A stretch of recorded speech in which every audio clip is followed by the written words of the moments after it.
Sam invited his friends to dinner to show them the engagement ring he bought for his girlfriend. They sat down and he placed the ring on the table.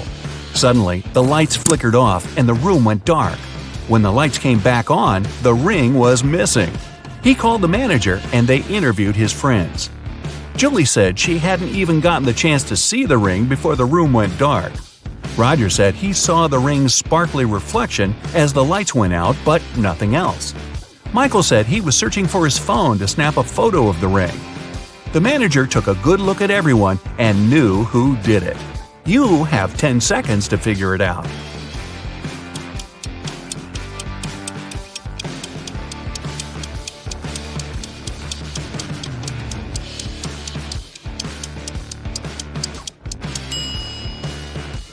It was Julie. When they sat down, she wasn't wearing gloves. Now she is. Liam's parents are police officers. They were working on a dangerous case and asked Liam to keep it a secret. After a week, he received a message from his mom telling him, "Son, we're okay. Don't contact anyone. We've sent you $5,317. Liam thought the message was suspicious. He checked his bank account, but he hadn't received any money. He immediately called the chief of police. Why? Here are your 9 seconds.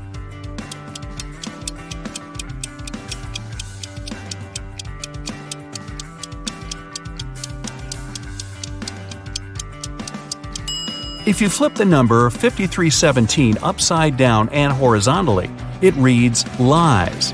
His parents are in danger, and they're communicating with him in code. While walking down the street, Susie found $10. 3 people were sitting on the roadside, and it was clear they needed some money. So she decided to help one of them. Kyle said, "I need some money for shelter tonight. If you have something to spare, it will help me a lot." Jim said, "You're a good girl. I don't have anything, and I don't know what you look like because I'm blind. But $10 will buy me enough food for today and tomorrow." Susan said, "I need money to feed my dog. He is at home and he's starving." Susan knew exactly who really needed help. You've got 8 seconds.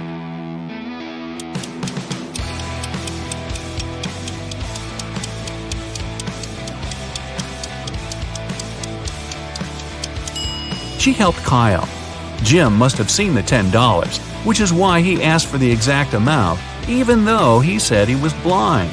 And Susan doesn't appear to be in much need since she has a place to stay. Mike is an undercover police officer.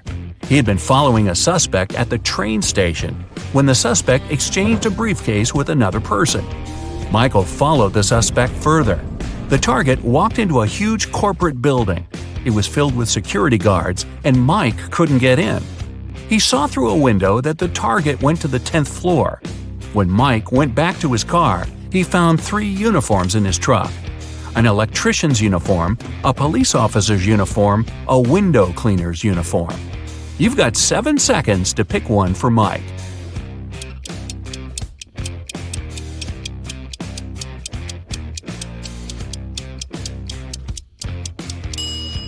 The electrician would need to show some ID, so Mike would be outed as an imposter. The police officer would need to show some ID too, and that would ruin his undercover status. But the window cleaner doesn't have to go inside the building. He can climb up the window and pretend to clean them. Sarah called Detective Archie at midday on Monday to tell him she found her husband unconscious on the floor. She had been out shopping all morning, but when she visited her husband's home office to ask if he was hungry, he was lying on the ground. The ambulance came and collected her husband, but the detective didn't let anyone else leave. There were 3 other people in the house. The cook said, "I've been cooking all day. The couple is having a dinner party tonight and I'm swamped." The security guard said, "I was installing security cameras to make sure everything will be safe tonight."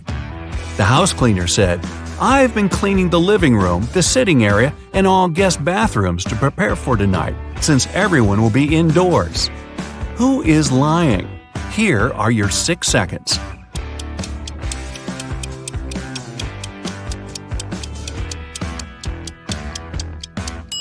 It's the security guard. The cameras he's installing are outside. The house cleaner said this was an indoor party. One Friday afternoon, Shane, the CEO of a huge company, called the police to report a crime. The CEO said, "They broke into my office and smashed all my furniture. Then they hijacked the door and now it won't close. When they hijacked the safe, they took all my documents. I have only one key to the safe and nobody else has access to it." The detective immediately took Shane to the police station as the main suspect. Why? Here are your 5 seconds.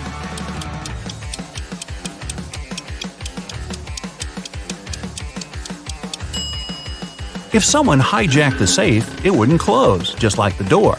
But Shane was able to open and close his safe with his key. Michael is a private investigator and was going on a cruise to Norway. One morning, the captain came to his cabin needing help. The captain said he was studying some old 100-year-old maps and fell asleep on the bridge. When he awoke, his valuable watch was gone. Michael called in the last 3 people who were on the bridge that evening to interview them. The sailor said he was trying to uncover the lifeboats because there's a cyclone in Norway. The passengers might need to abandon ship. The cook said he was taking inventory to see what supplies he needed from Norway. The chief engineer said he was headed to the engine room with 2 other sailors because one of the engines had a problem. Michael knew exactly who was lying. You've got 4 seconds.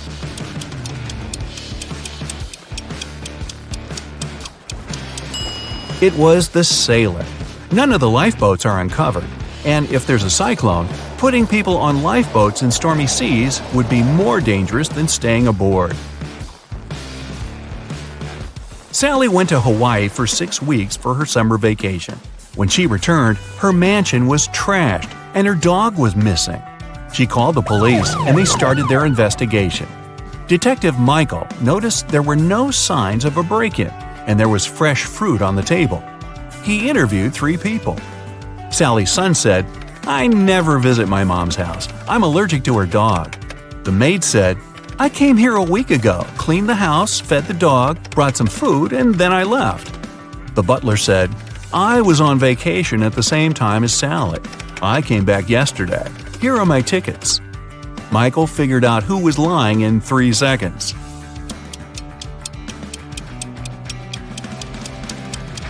It's the butler. Even though the dates match, the tickets show 2019, not 2020. Lisa went to the movie theater on Halloween night with her husband. He was running late, so she sat down and waited for him.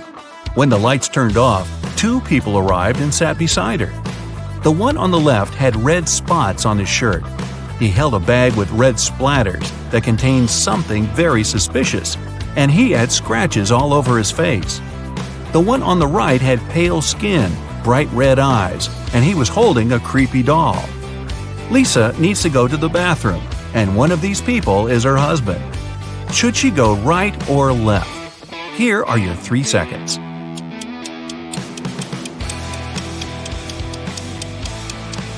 She should go left.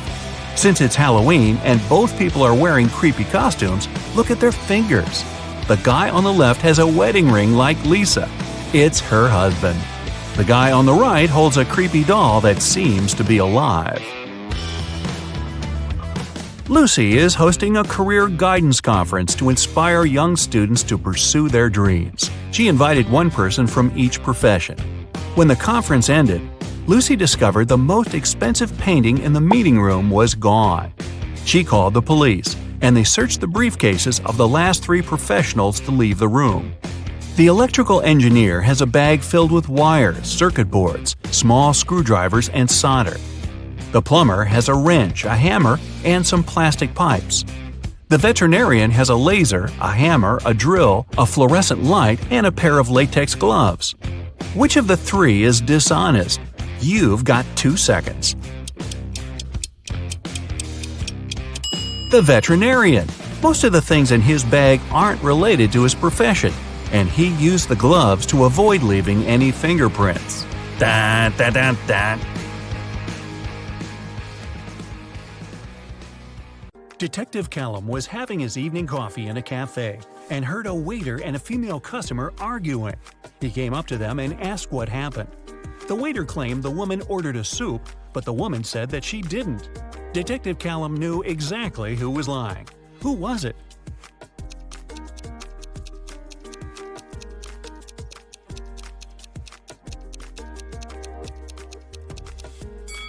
The sign on the door says that the cafe serves hot dishes only till 4 p.m. Take a look at the clock. It's 7 p.m. Even if she wanted to, the woman couldn't order the soup because it was too late. So, the waiter is lying. Chase was watching TV in the living room while his wife, who was in her third trimester, was cooking dinner in the kitchen. Suddenly, Chase felt unwell and fell unconscious. His wife got dressed and took him to the hospital. When he finally woke up, he couldn't remember anything, including what his wife looked like. There were 3 women, each of them claimed to be his wife. Can you tell who his wife is?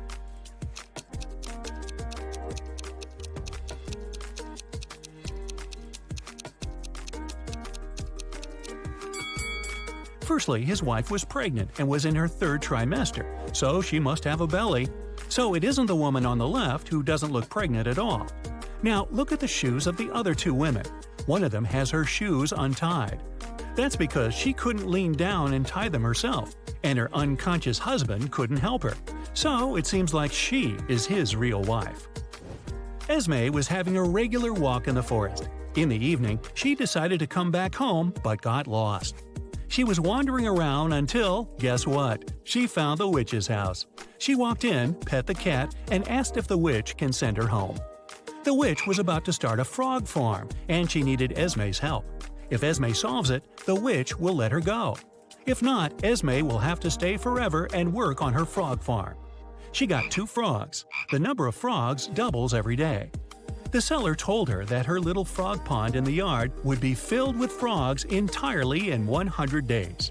How many days will it take for the pond to be half filled?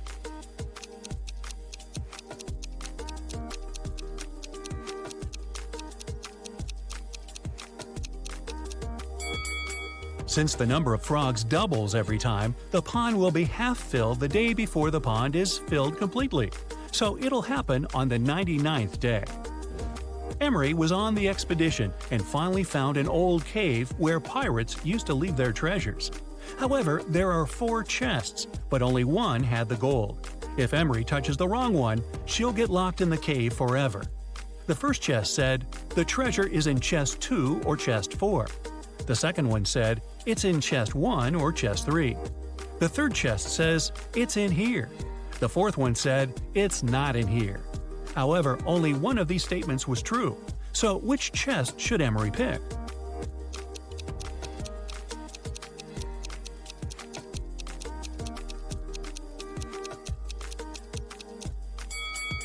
If the treasure is in the first chest, statements 2 and 4 are correct. However, there should only be one correct one. If it's in the second chest, the first one and the fourth one are true. If it's in the third chest, then 2 statements are true, the second and third. So Emery should pick the fourth chest. This way, only the first statement is correct and the treasure is in the fourth one. Detective Callum was in a bank and heard 2 women arguing. Mrs. Lewis and Mrs. Clark were both claiming that a handbag was theirs. Luckily, one young man took a picture of the waiting room just before the argument. So take a look and tell who the handbag belongs to.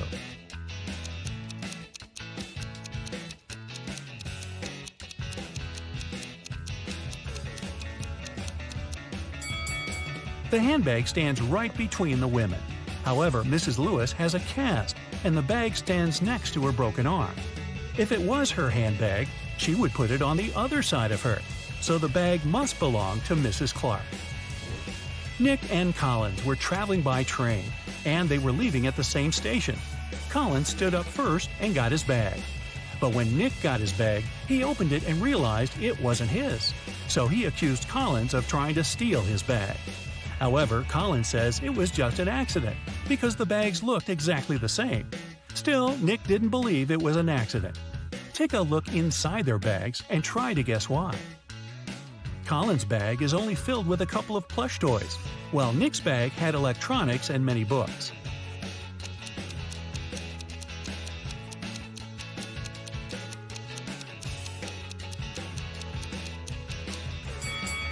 Collins couldn't take Nick's bag by accident because even though they're similar, their weight is too different, and he'd noticed that. In the morning, Mrs. Miller was wrapping Christmas presents for her family. She left to take a shower when she was done, but the gifts were gone when she returned. She went downstairs and asked her family who took the presents, but everyone denied taking them. Her husband said that he was watching TV the whole morning and didn't even get up. Her daughter, Amanda, said that she forgot about the laundry hanging outside last night, so she was out picking it up. Her other daughter, Jane, said that she was in the kitchen eating. Can you tell who lied?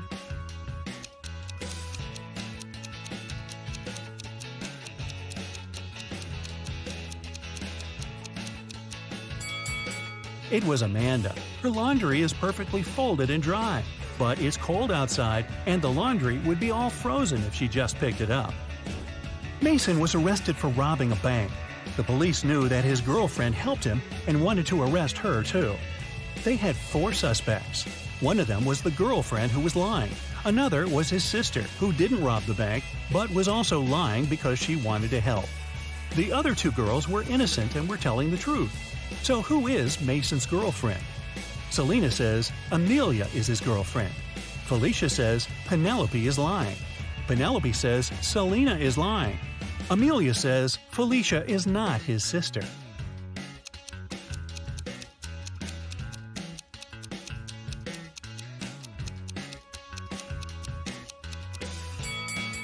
If Selena is telling the truth, Amelia is lying. Then Felicia is his sister who's lying. Therefore, Penelope is telling the truth. It contradicts that Selena is telling the truth. So, Selena is lying. Then, Penelope is telling the truth, and Felicia is lying. So, Amelia must be the other girl telling the truth. 2 liars are Selena and Felicia. They are Mason's girlfriend and sister. Since Amelia says Felicia isn't his sister, then Selena is his sister and Felicia is his girlfriend. Archer was watching TV when he got a call. Detective Callum said that his friend George was poisoned and asked to come. Archer arrived as soon as he could and was immediately arrested for poisoning his friend. Why?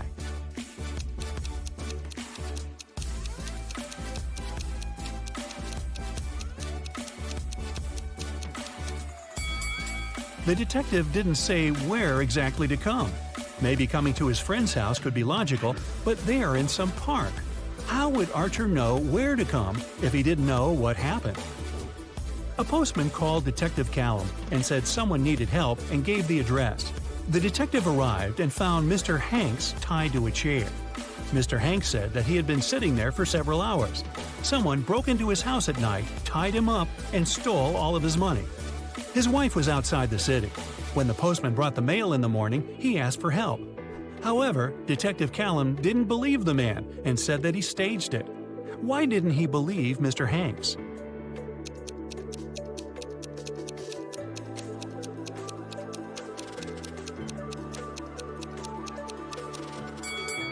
The letters the postman just brought don't lie on the floor by the door. Instead, they're on the shelf, where only someone who is inside the house could put it. If Mr. Hanks sat there tied up all night and was alone, it'd stay on the floor. It was Christmas morning in California, and Detective Callum got an anonymous note that someone going to Alaska would hijack the plane and take it to Hawaii. He arrived at the airport and stopped several people. Take a look at them and tell who's planning to hijack the plane.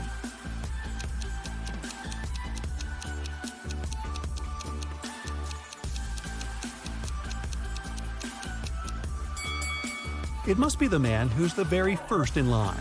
It's Christmas, and people are going to Alaska. It's cold there in winter. Still, the guy is lightly dressed and doesn't have any luggage with him. It seems that he knows he isn't planning to land in cold Alaska. Damon, Karis, and Geneva are best friends. Now, take a look at their hands and tell which one of them is a millionaire.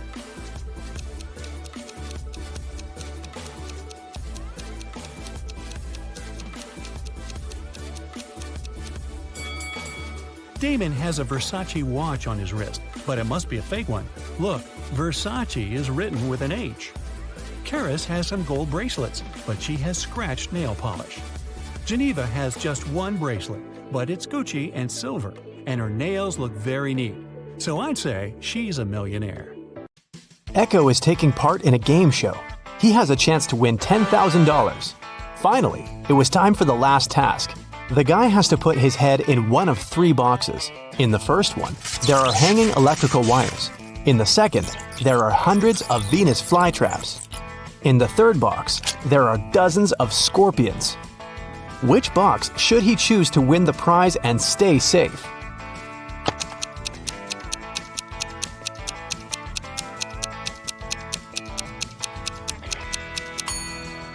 He should choose the second box. Venus flytraps don't harm people. Emilia's uncle was a mysterious man working on some secret project in his lab in the basement. He never allowed the girl in.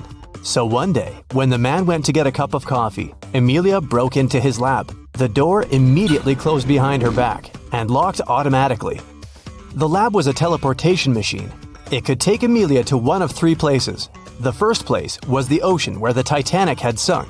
The second one was the city of Pompeii. A volcano erupted there many centuries ago. The last place was the Bermuda Triangle. What is the safest place for Emilia to go?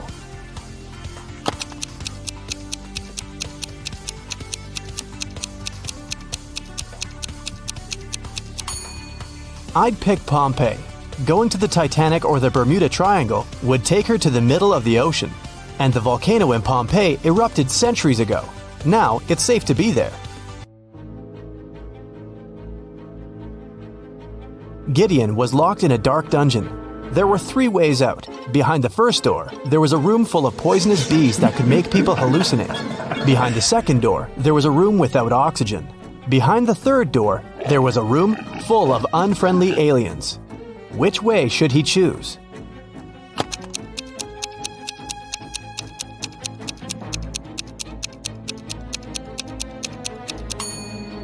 The room without the oxygen seems the most promising option. Gideon can hold his breath and quickly walk through the room. In a quiet neighborhood, someone broke into Mr. Edwards' house at night and stole his collection of jewelry. He reported the burglary, and a detective came to investigate the case. First, he visited the neighbors. The detective asked them what they were doing the night before. Kira said she'd been watching TV all night and hadn't gone anywhere. Abel said he'd been on the plane, getting back from Madrid. He just returned home a couple of minutes ago after a month in Spain. Chris said that he'd been sleeping. After the interrogation, the detective knew who the thief was. Have you figured it out?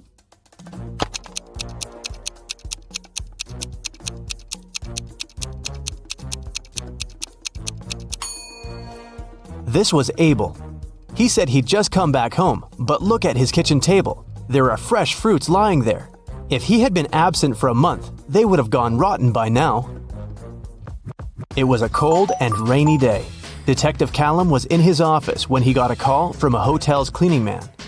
He said he'd found an unconscious woman in one of the rooms. Detective Callum arrived immediately. By that time, the woman, whose name was Anna, had already come to her senses. The detective asked if there was someone in the city who could help her. Anna said she had a sister, but the woman didn't know anything about her arrival because Anna wanted to surprise her. The detective called Anna's sister and said, "Your sister arrived at the city, but someone attacked her. Please come as soon as possible." As soon as the woman arrived, she was arrested. Why?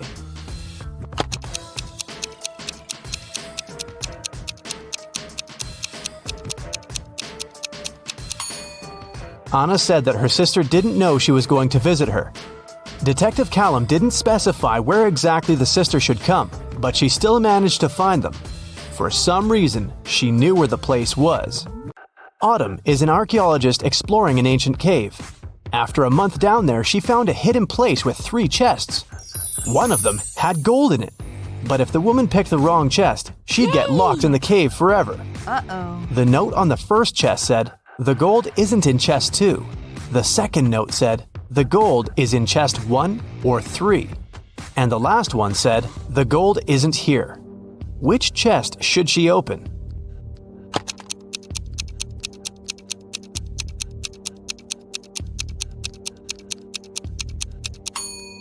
If the gold isn't in the second chest, it must be in the first or the third one. But the note on the third chest claims the gold isn't there, so it must be in the first chest. Ben works at a VIP club. His job is to not let any young or suspicious people in. Every day, some visitors with fake IDs try to sneak in, and Ben has to detect which documents are fake. Here are some IDs. Your task is to help Ben decide if people they belong to can enter. Here, look at this one. What will you say?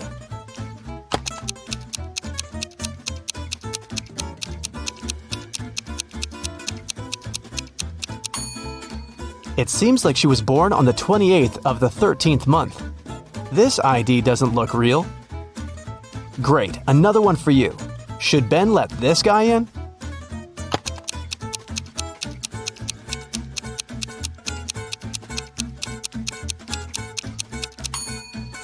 This person is supposed to be 46 years old, but in this photo, he looks like a teenager. I think Ben shouldn't let him in. This is suspicious. What can you say this time? In or out?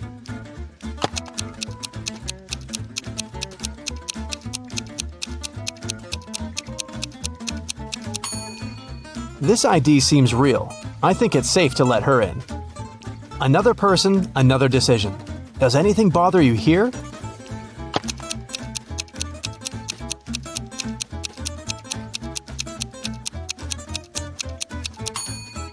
Nope, he seems fine to me. One more to go. Should Ben let her in?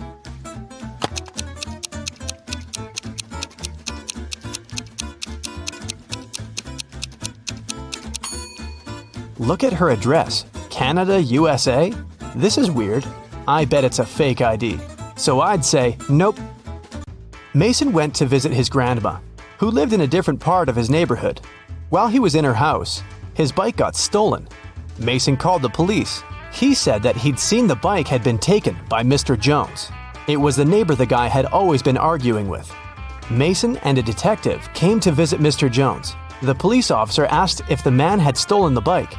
Mr. Jones denied doing it, saying he'd just finished painting his fence. The detective believed him. Why?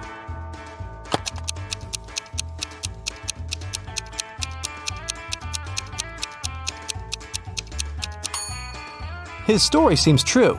There's fresh paint on the grass by the fence, which proves that Mr. Jones indeed painted it just recently. When Quinn returned home after walking her dog, she found out someone had stolen her favorite bracelet from her room. Oh no! Her sister, Belle, also liked it. So Quinn went to find her and asked if she had taken the accessory. The girl ran into Belle as she was leaving the bathroom. Belle denied taking the bracelet, saying that she'd been in the shower this whole time. She didn't even have time to enter her sister's room. Quinn sneaked a peek into the bathroom and realized Belle was lying about taking a shower. How did she understand it?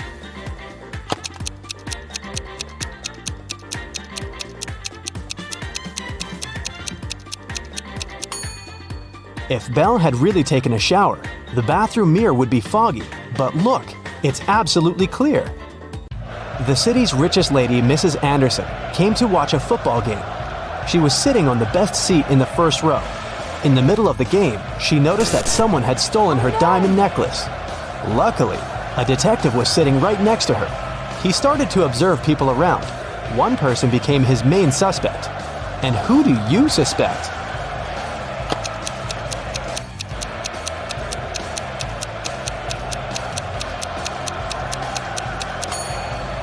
Look, there's a guy dressed as a football player with the number 7 on his back.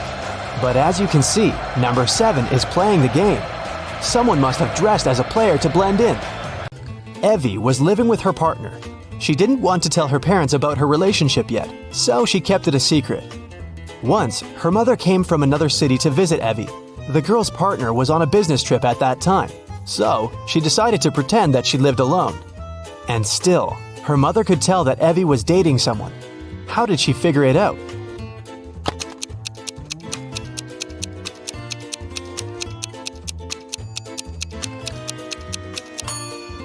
There are 2 toothbrushes in the bathroom. One of them is likely to belong to someone else. Alice and Dakota work in the city's animal shelter on the weekends. Alice walks the dog and Dakota feeds the cats. Who does something wrong?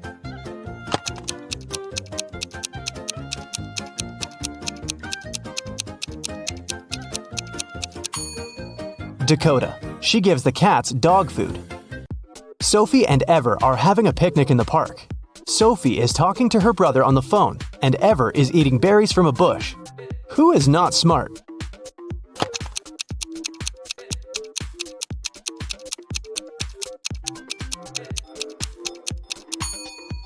Ever.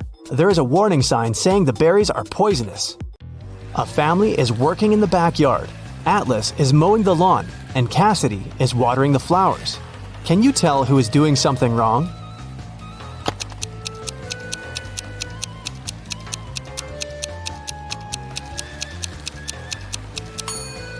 Atlas. It seems that his lawnmower doesn't work properly because the grass doesn't get cut.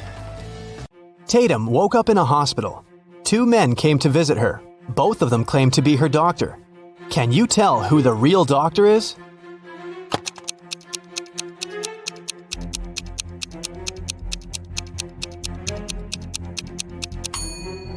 Look, this man's name tag says Olivia, which means the real doctor is on the right, and the one on the left must have stolen someone else's uniform. 2 students, Elsa and Isla, are spending the afternoon in the park. Elsa is having lunch sitting on the grass, and Isla is reading on a bench. Who is less smart?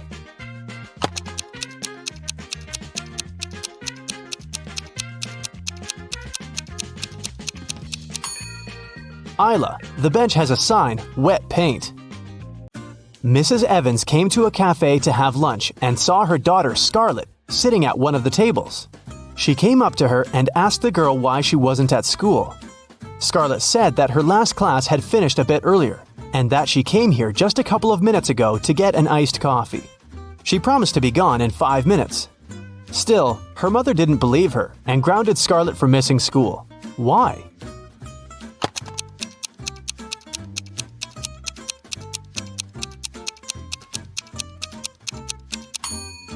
The ice in Scarlett's coffee had already melted. This means that she'd been here for a while, way longer than she claims. Melanie was having her written economics exam. One of the questions she had to answer was, what is the risk? She answered the question with just one word, but still got the highest mark. What was the word she wrote?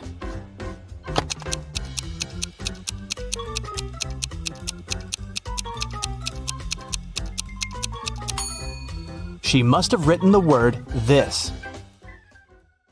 Welcome to Brightside U. You've got one more final before break, all riddles. Jot down your answers and we'll see what your score means at the end of the video. The university president's looking nervous. He gets to his office and opens the door. It's the end of the semester and all the students are about to take their finals, except Intro to Geography. The teacher had to postpone that final for some reason. When he sits at his desk, he discovers that someone's been rummaging through his papers. They've stolen the physics final. How did they get in if the door and windows were closed? I'll give you 7 seconds for this one.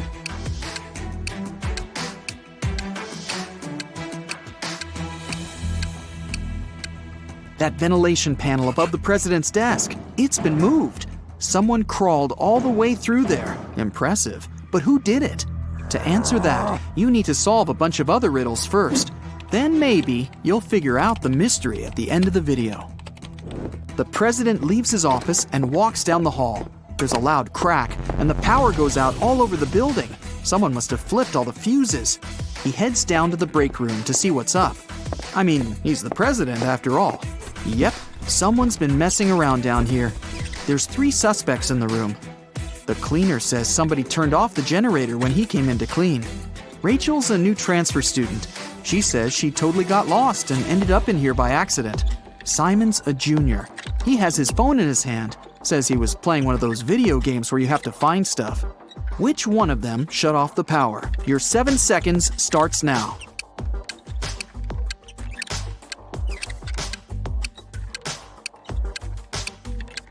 It was Rachel. It's the end of the semester. She wouldn't have transferred right before finals. But why did she do it? Maybe she wanted to disrupt the physics final. He turns the power back on. Ugh, hungry. Probably a good time to grab a quick snack. When he gets to the cafeteria, there's a new problem waiting for him. Someone emptied a whole bag of sugar into a huge pot of soup. Which student was it? You have 7 seconds.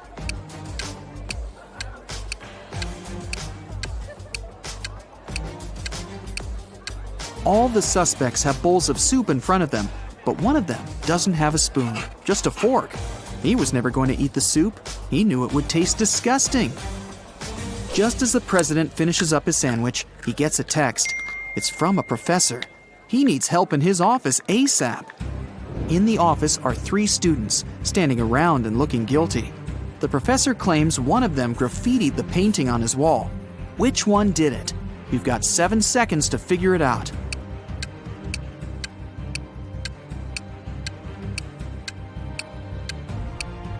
It's that one. She's covering her hands. There's probably some paint on her fingers that she's trying to hide from you. Next stop, the infamous physics exam. The president heads over to the exam room. Everything's quiet in there. Looks okay. All the students have their heads down, staring at their papers. But someone's cheating. The president can sense it somehow. Help him find the sneaky student. 7 seconds to scan the room.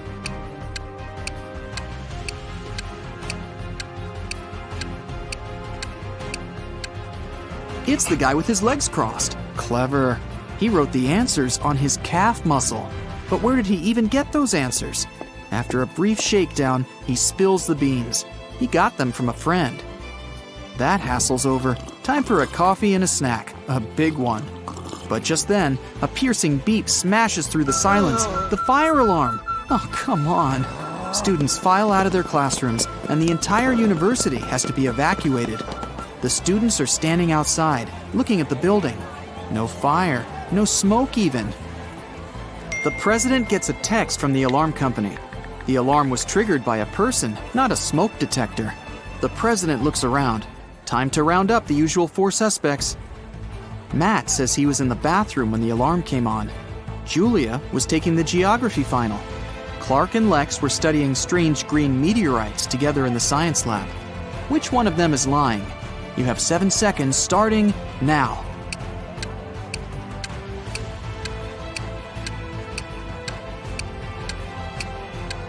It was Julia. The geography teacher postponed the final, remember? Why would she lie unless she had something to hide? Today's not really his day. Someone cut down a tree right in the middle of the quad. The caretaker saw 4 students hanging out under the tree this morning, and now it's gone. Time to interview the suspects. Emily says she's been in the library all day. Loads of people saw her. Sam claims he was in the cafeteria having some soup. Lewis was in the physics final. And Michael says he's been hitting the weights all day, trying to get buff for the beach. Who cut down the tree? Your 7 seconds starts now.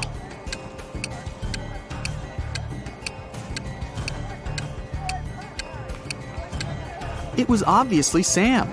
He said he was having some soup, but remember, if he had really been in the cafeteria, he would have mentioned the whole sugar thing. Plus, the president was in there and didn't see him. He's lying. On to the biology final. They've got a new teacher who's giving a unique type of final. The president sneaks in the back of the room. The teacher explains that she gave her students ficus seeds at the beginning of the semester. Whoever has the most beautiful ficus plant will get the highest grade. It's time to present the results. The students start to file into the classroom. Half of them are holding pots with beautiful green ficus trees. The other half have pots filled with plain old earth. No leaves, no nothing. The teacher says the students with empty pots all get an A. Why did the teacher do that? Solve this mystery in 7 seconds. Go!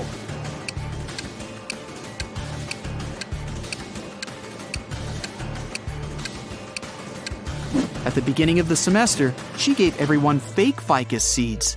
The students who showed up with full-blooming plants must have bought a full-grown plant and stuck it in the pot. Ha! Busted! Last final of the day, philosophy. The young teacher is in there, waiting for all the students to take their seats. After that, he puts a bust of an ancient Greek philosopher on the table. The teacher says, "Write a short essay on the following topic: why this bust doesn't exist." The student with the most convincing argument gets an A, while everyone else gets a C. Huh, tough teacher. After an hour, the students hand in their papers. Most of them filled up the front and back, but one student only wrote 2 words, and she got the A. What did she write? I'll give you 7 seconds to figure it out.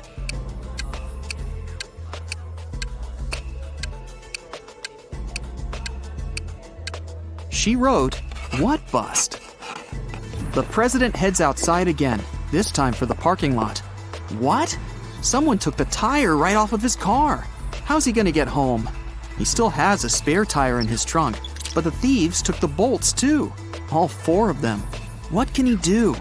You have 7 seconds to come up with a plan.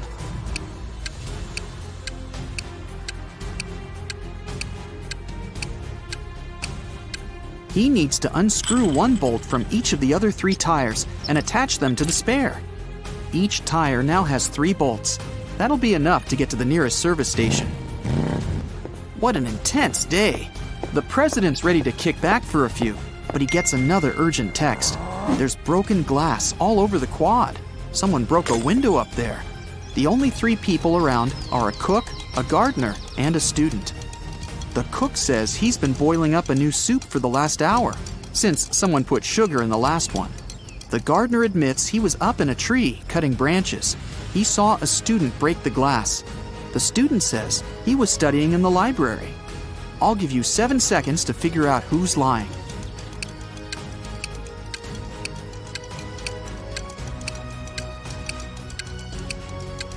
The gardener's lying. How could he have been up in the tree? It had already been stolen. He broke the glass, probably just by accident. The day's finally over. The president heads over for the best tradition on campus, the post-finals party. It's in the basketball arena. There are lights, decorations, and even a DJ. Everyone's dressed up, looking relieved. Finals are over. The party goes all night, but around 4 a.m., someone accidentally slams the doors too hard, and it triggers the automatic locks. Everyone's trapped. The president can be the hero of the party. He just needs to find a way out, grab the spare keys from his office, and open the door from the outside. But how? One of the students, Eric, says he knows how to get out of the gym through a vent. The president looks at him, and his face goes red with anger. Why? Last riddle, 7 seconds. You can do it.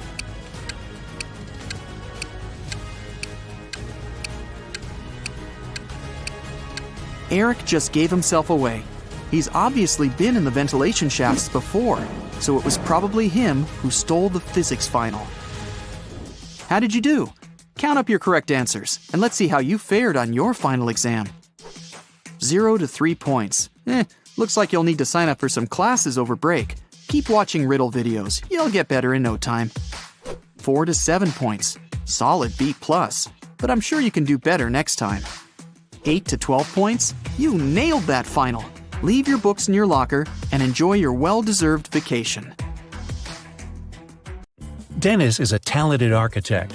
He's designed a unique skyscraper, and right now, the construction works are starting. His boss asked Dennis to show around a group of specialists from a competitor company. The only condition was that they weren't allowed to take any photos. Dennis did as he was told, but when the group was going to leave, he asked security to detain one man. The architect claimed he had been taking photos during the tour around the site. How did he understand it?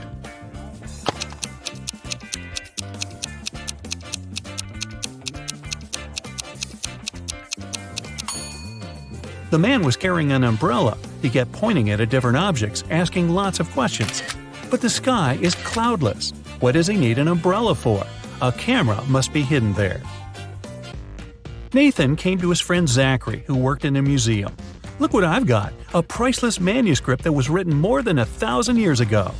Zachary looked through the manuscript and realized his friend had been fooled. Does anything in this text strike you as strange?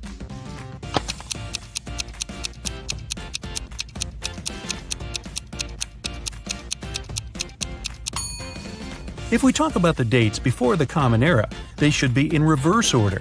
The original text would read, King Alfred V ruled the country from 1320 to 1290 BCE. Detective Aaron Jones got a call late at night. It was his neighbor. "I've heard a very loud noise coming from the house next door. I'm afraid to go there to investigate alone, but what if something has happened?" When Aaron and his neighbor arrived at the place, they saw the entrance door open.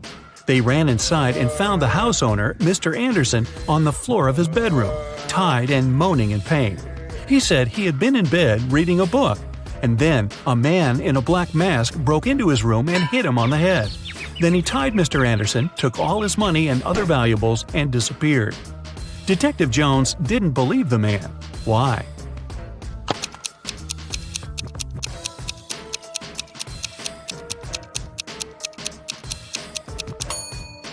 Look at his bed. There isn't even a wrinkle on the cover. It's unlikely that the thief made the bed after tying Mr. Anderson, which means the man is lying. Look at this group of people and try to figure out who the man's wife is.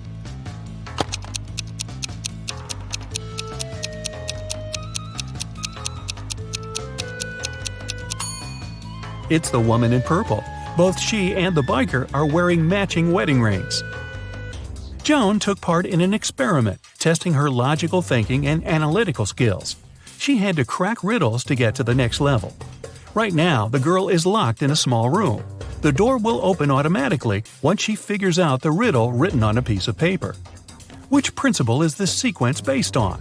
8549176320.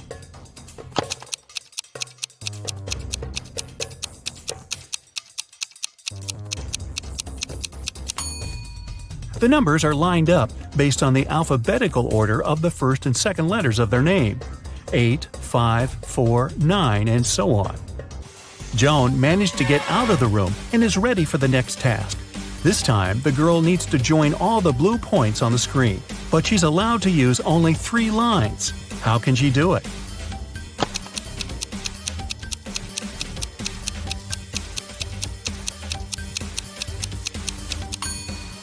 She's drawn a triangle. Its 3 sides include all the dots. The next level is rather scary. Joan is locked in a room that's slowly filling with water. This process will only stop when the girl figures out how this equation can be true. 29 minus 1 equals 30.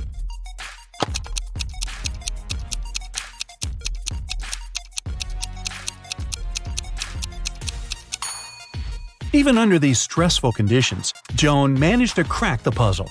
She replaced the numbers with the Roman numerals, XXIX minus I equals XXX. Then she removed the 1 I from 29 XXIX and got 30 XXX. Wow, this was a riddle with a lot of excess. And finally, Joan is given the last test.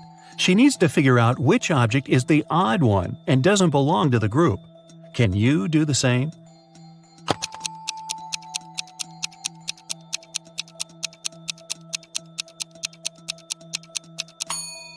It's the first object. It's the only one that doesn't have any individual traits. The second object is uniquely round. The third doesn't have a red line around it. The fourth shape is a different color, and the fifth one is smaller than the rest. 2 cars are driving through the city. They both started their journey at the same time. The green one is moving at a speed of 30 miles per hour. The yellow one is faster. Its speed is 50 miles per hour. And still, at one point, the green car comes across the yellow car. How is it possible?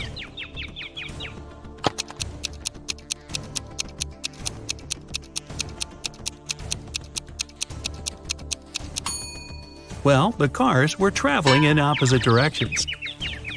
Look at this teenager and 2 women behind his back. Who is his real teacher?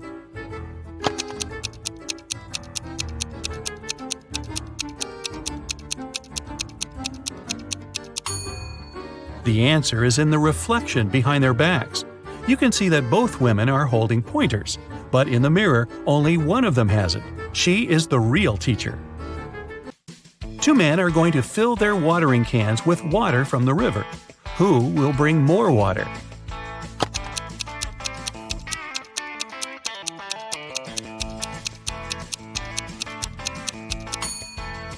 The spout of the older man's watering can is situated lower than the spout of the other man's can, and the level of water can't be higher than the spout.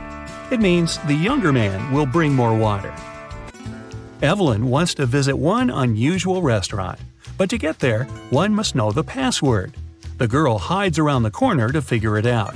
She sees a man come up to the security guard. The guard says 12. The man answers 6 and is allowed to come in. Then a young woman approaches the security guard. He says 6 and she answers 3. Evelyn is sure she has figured out the pattern. She comes up to the security guard and hears him say 4. The girl says 2 and isn't allowed to enter. Why?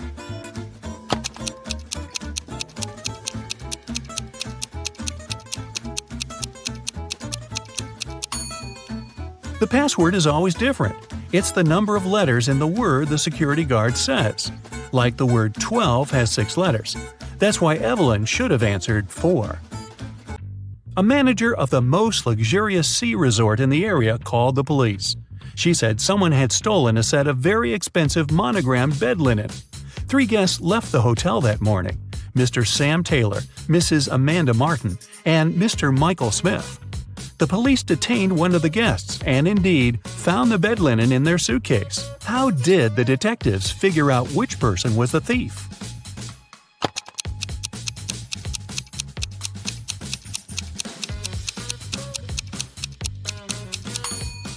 As you can see, the hotel's name is Morning Star. This means the monogram on the bed linen was MS. The only person with the same initials is Mr. Michael Smith. Hannah called her friend, Detective Evelyn Marks, and asked her to come as soon as possible. While the woman was away walking with her dog, someone had gotten into her house and stolen her laptop. Hannah was sure it was her neighbor, Jeremy. Evelyn went to question the man, but he wasn't at home. She decided to wait for him in her car. Soon she saw Jeremy opening his entrance door. "I went fishing early in the morning. Don't you see that I've just come home?" But Hannah didn't believe Jeremy and took him to the police station. Why?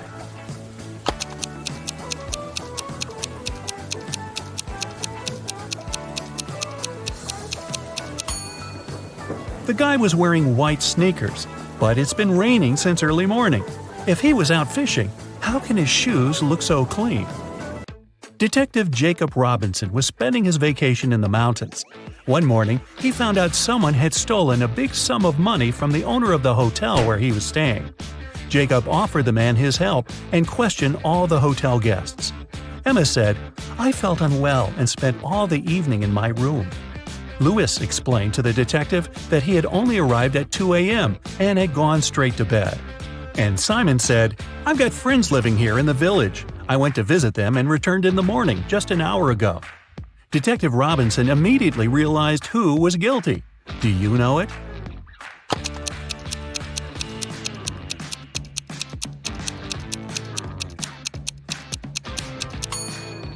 It was Simon. Look at the snow around the hotel. It looks untouched, with no footprints whatsoever. Then how did Simon get back from the village? Mrs. Williamson told her daughter Maya she wasn't allowed to see her boyfriend Luke until she prepared for her exam. After that, the woman went shopping. When she was coming back, she spotted Luke, who was walking along the street. When Mrs. Williamson returned home, she immediately realized Maya had seen her boyfriend. How did the woman figure it out?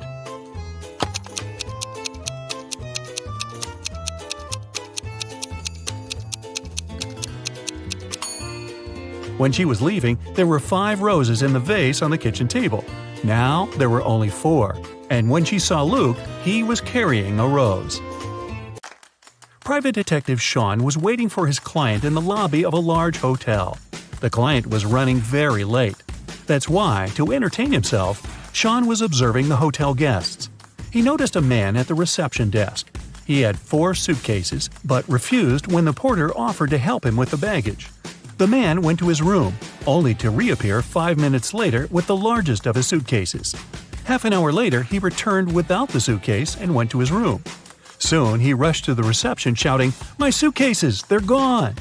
Sean introduced himself and, together with the hotel management, joined the man in his room. Something seemed off about the guy, and soon the detective realized he was a fraudster. What did the man do?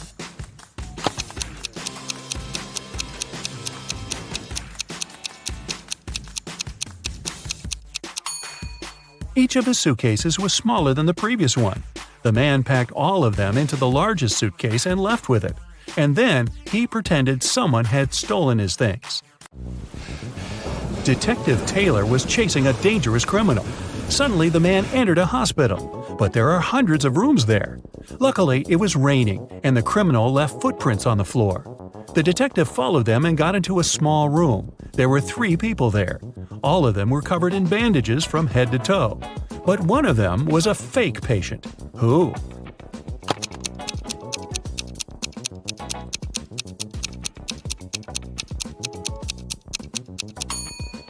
It's the man in the middle. He doesn't have a medical chart next to his bed. Jaden bought a beautiful ring for his girlfriend. He wanted to propose to her at the weekend. He left the ring on his desk at home and went to work. But when he got back in the evening, he didn't find the ring. Only his 3 sisters were at home that day, and all of them didn't like his girlfriend.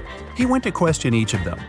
Mia was in her room. She said she had spent the whole day there painting the walls. Emily was in the kitchen. She answered she'd been cooking a birthday cake for her friend. And the youngest, Nora, was in the garden. She said she had been planting roses. It didn't take Jaden long to figure out who had taken the ring. Do you know who it was?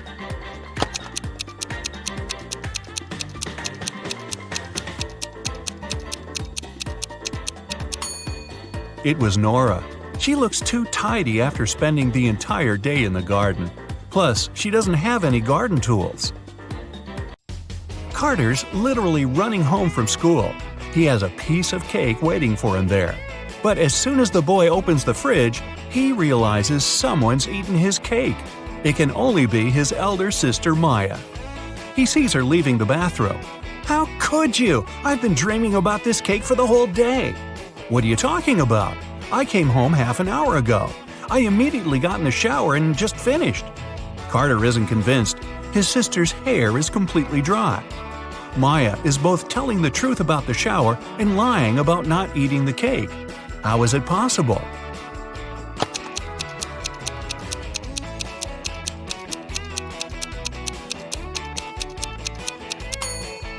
The girl did get in the shower, but she didn't turn the water on.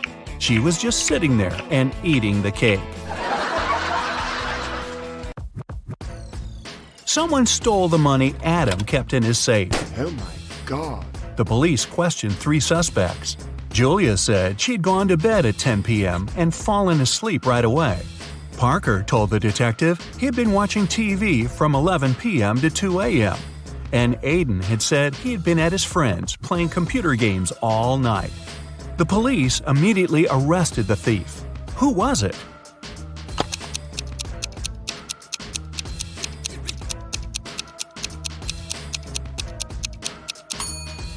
It was Parker.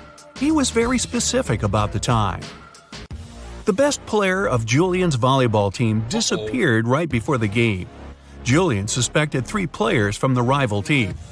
Jackson said, "I've just returned from the gym. I was warming up before the competition." Leo had to pick up his wife with her daughter from the hospital. And Ryan claimed he'd fractured his leg, and the team doctor was giving him a massage. Who's behind the player's disappearance?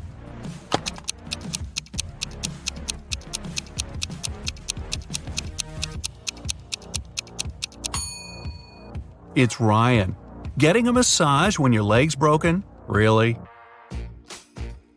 A rich businessman called the police and said a precious vase from his collection had gone missing. When the detective arrived, he found out the businessman had just returned from his overseas trip. While he was away, a security guard was looking after the house. The man was questioned. "It happened last night. I was in the same room with the vase reading. Suddenly, the power went out. I heard the doorbell ring and hurried to open the door, but there was no one outside. When I came back, the vase was gone." The detective didn't believe the security guard and arrested him. Why?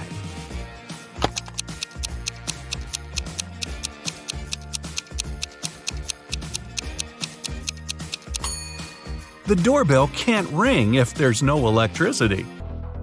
Caroline went for a walk to the park. Deep in her thoughts, the girl wasn't really looking where she was going. That's why she didn't notice a pit in the ground and fell into it. When she came around, she found herself in a strange room. There were no windows, no door. In the dim light, the girl saw a table with 3 apples on it. And was it a note? To get out of this trap, you've got to eat an apple. But only one of them isn't poisoned. Pick carefully. Caroline was terrified, but after examining the apples, she bravely bit into one of them and nothing bad happened. Which apple did she choose?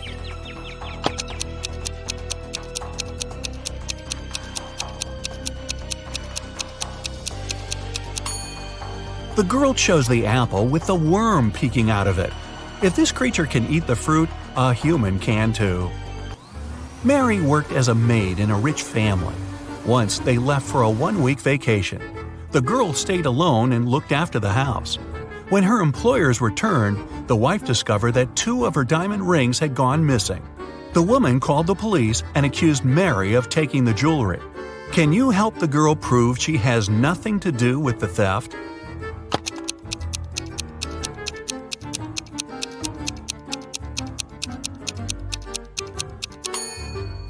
Mary was probably not very attentive while cleaning the house. One of the rings is under the sofa, the other in the bucket. It was the first day of school when the principal's wallet went missing. There were 3 suspects: the gardener, the math teacher, and the coach. Here's what they said. The gardener was mowing the front yard. The math teacher was checking the surprise test he'd given his students. And the coach was meeting new people who wanted to join the school's soccer team. Who took the wallet?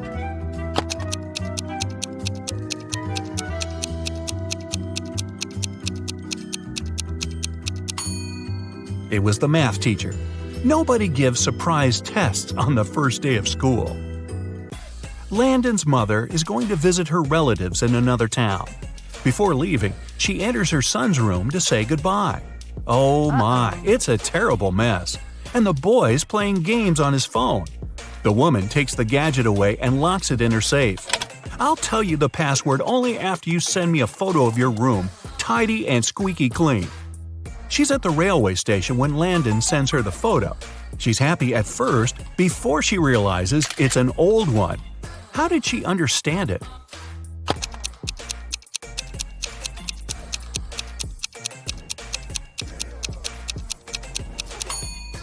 The date on the departure board at the station is December 20th, 2020, but it's July 5th, 2019 on the calendar in Landon's room.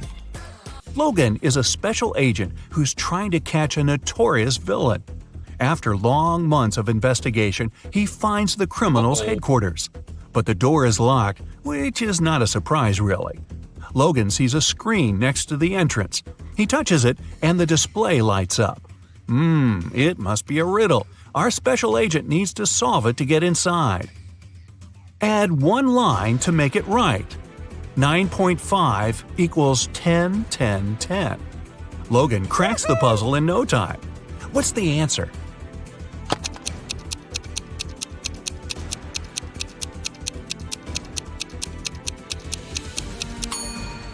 .5 equals 10 to 10. The door opens and the man steps into a dark corridor. After walking some time, Logan notices a door. A code lock again. That's when the man also spots a calendar hanging on the wall. At the bottom, there are several letters, M, F, W. After connecting the dots, the special agent figures out the code. What is it?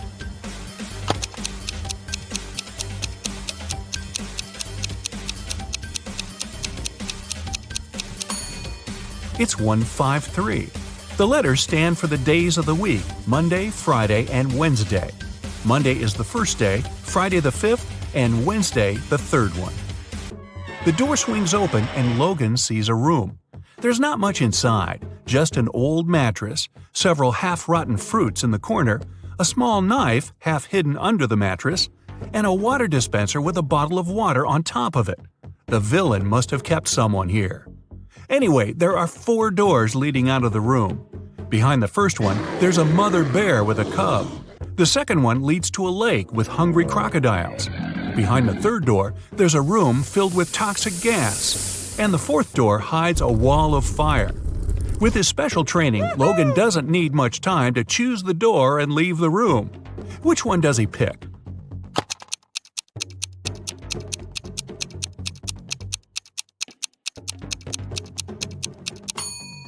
The third one. The agent empties the water bottle. Then he uses the knife to cut it in such a way that his head fits in. His scarf helps to prevent the toxic air from entering the bottle. He runs into a room. In the corner, Logan sees a staircase. It leads to the basement. Down there are 3 men. Each of them is tied to a chair and claims that one of the other 2 is the villain. They tell Logan they've been locked in there for at least 4 days. The special agent looks at the men attentively and soon figures out who the criminal is. Can you do the same?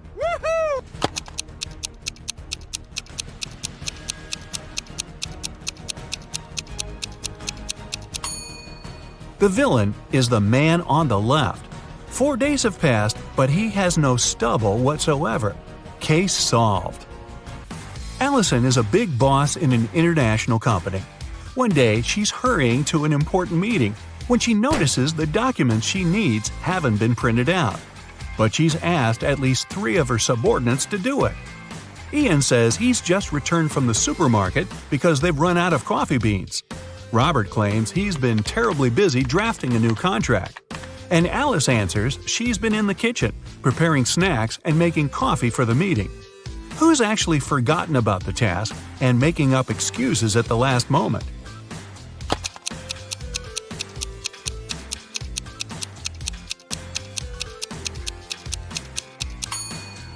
It's Alice. There's no coffee in the office. Then how could she make it? There was a heist in the Great Museum of Art. A very valuable and important painting was stolen. A detective investigated the crime scene and managed to find the person who had stolen the painting. However, when the detective asked the thief to give it back, the criminal gave him 3 copies of the same painting. He refused to tell the police which one was original. But the detective immediately figured it out. How do you think he did it?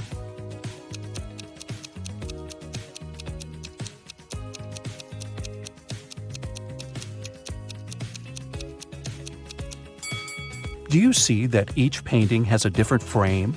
But only one of them is similar to the frames of other paintings in the museum. And since this museum is known to use the same style of frames, this one is the original painting. Jeremy was accepted to the best school of witchcraft and wizardry. One of the classes he had to take was about transforming into animals. 3 professors taught that class, and each of them specialized in transforming into one certain animal. Can you tell which professor turns into what kind of animal?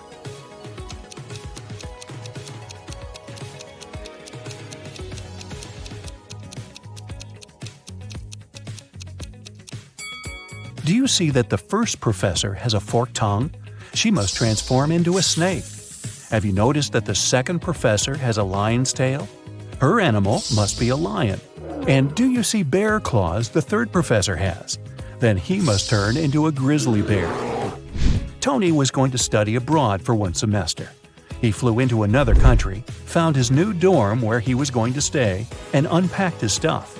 Then he called his parents to inform them he'd arrived. They asked him, "What time is it there?" Tony was pretty tired and jet-lagged, so he couldn't immediately tell what time it was. Can you help Tony figure out the time?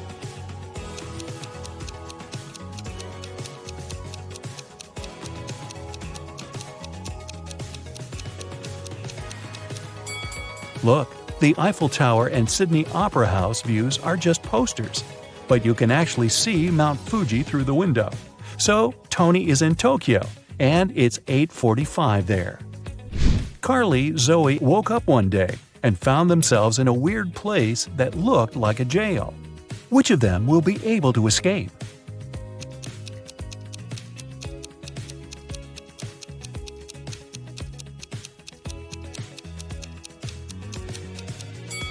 Carly can escape because the bars of her prison cell are made of wax. She'll be able to use the candle on the floor behind her back to melt them.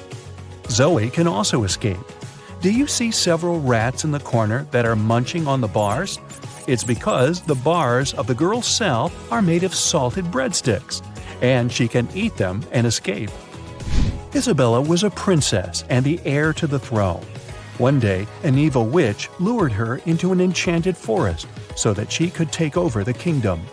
Isabella got lost, but fortunately, she had a magic pendant. The king's magician gave it to her some time ago, claiming it would help her find her way back if she ever got lost. She used the pendant, and 3 spirit animals appeared. The first spirit animal was an owl. The second one was a butterfly, and the third spirit animal was a hawk. Only one of them knew the way back to the castle. But if Isabella chose to follow the wrong animal, she would find herself even further away from her kingdom. Which spirit animal should she follow?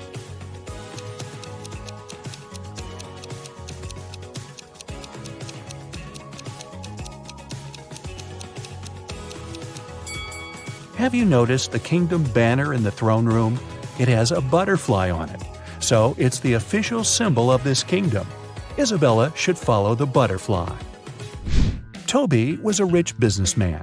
One day, he came back home from a dinner party and saw that somebody had broken into his house and stolen his expensive watch from his safe.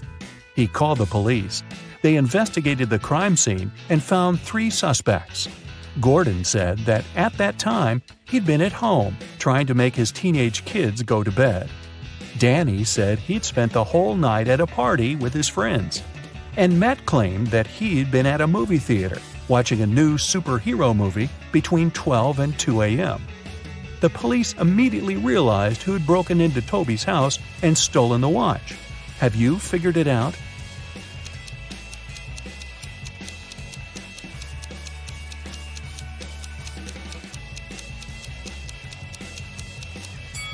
It was Matt. When Toby arrived home, it was 11:30 p.m., so it doesn't matter where Matt was between 12 and 2 a.m. Elliot was a crazy scientist who was obsessed with the idea of parallel universes. He dedicated his whole life to figuring out how to create portals to other dimensions. One day, he finally succeeded in building a portal machine. When he tried to test it, 3 portals appeared in front of him, and then the machine just blew up. And since he had meddled with the laws of physics, the universe where he lived started to collapse. The scientist had to choose one of the portals to escape through, and fast. The first portal opened to the universe in which Elliot was a supervillain. The second portal opened in the world in which the man was a ruthless king. The third portal opened on the planet where Elliot was an underwater creature. Which portal should he choose?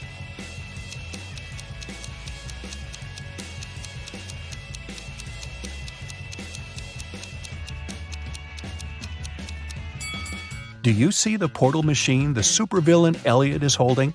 It's the same as the one that destroyed itself. Apparently, supervillain Elliot is a scientist as well.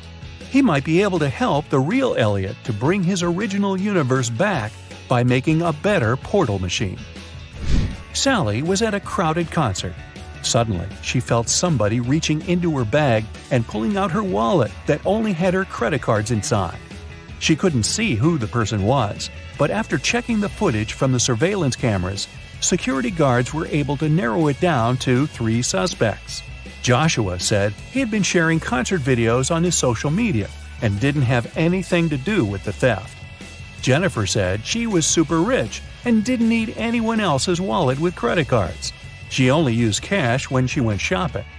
Penny said she had been singing along to the song the band had been playing, so she didn't even know what had happened. The security guards immediately figured out who the thief was. Who stole Sally's wallet?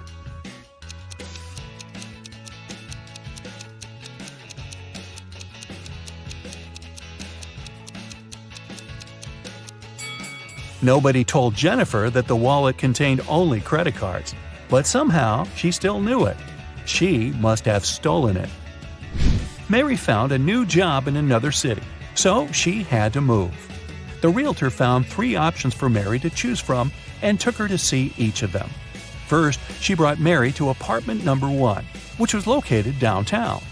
Second, she took the woman to apartment number 2. which was within walking distance of a subway station. After that, she took Mary to apartment number 3, which was next to a grocery store. Which apartment should Mary choose?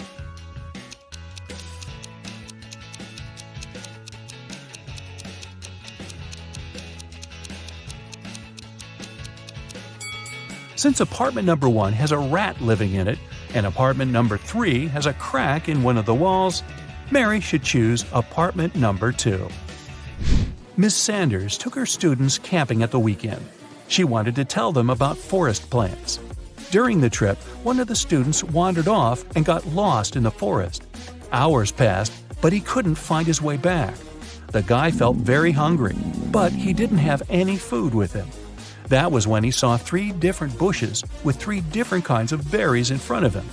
Only one type of berries was safe to eat, and the other 2 were poisonous.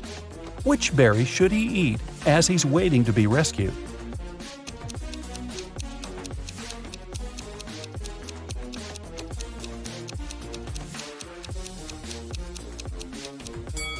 Remember the poster that was in the classroom?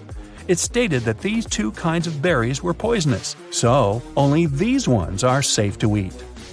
Sandy was driving across the country to visit her family. She was tired of being on the road and wanted to take a break. She saw a diner and stopped there to have something to eat and rest. The diner looked empty, old, and dirty. The waitress told her there were only 3 meal options to choose from and asked her which one she wanted to eat. So, which one looks safe to eat?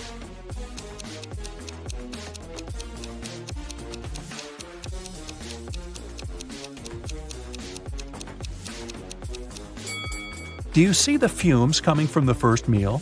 They're green. That can't be a good sign. And the third meal has a little bug on it. Yikes! So Sandy should eat the second meal and get the heck out of there. Audrey won the Best Actress Award at a film festival. But when she left the stage and went to give an interview to the reporters, her award was stolen. A police officer arrived and found 3 suspects. The first suspect was Grace, a cleaning lady. She said she had been taking selfies with her favorite celebrities backstage and didn't have anything to do with the award. The second suspect was Gabrielle, a reporter. She said she had stolen the award because she had been with other reporters waiting for her turn to ask Audrey some questions. The third suspect was Catherine, an actress. She said she was not the one who had stolen the award because she'd been among guests watching the show. Besides, she already won the Best Actress Award last year. The police officer knew who was lying. And you?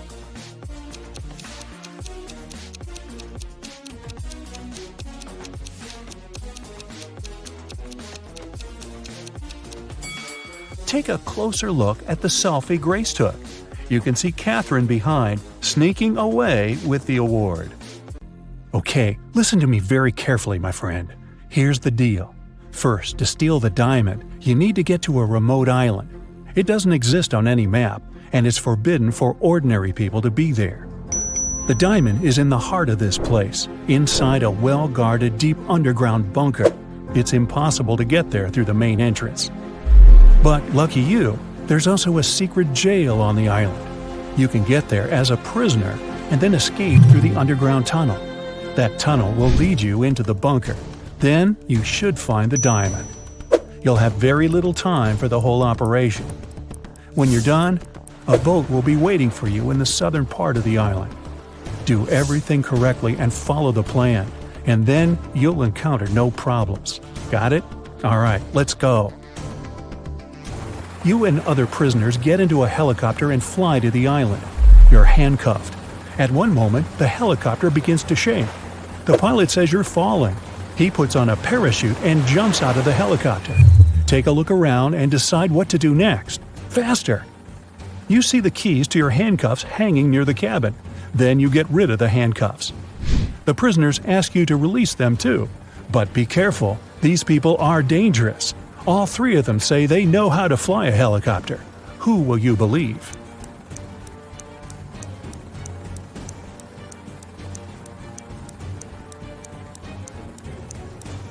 That guy with a tattoo with a helicopter on his leg. Maybe he's a good pilot. You remove his handcuffs and he admits he has lied. None of these people knows how to fly a helicopter. There's only one parachute left. The prisoner pushes you to the side, grabs the parachute, and jumps out of the falling helicopter. You decide to release the other prisoners too. What will you do next? Jump without a parachute? Try to land the helicopter on your own?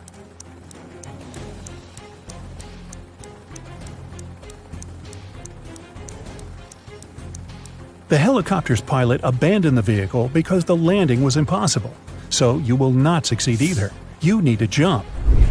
You have been flying over the ocean, remember? Also, the helicopter is falling, so the height isn't that great. You jump into the water and swim toward the shore. Suddenly, you notice a shark's fin. It's quickly approaching you. What are you going to do? A. Try to swim to the shore as fast as possible.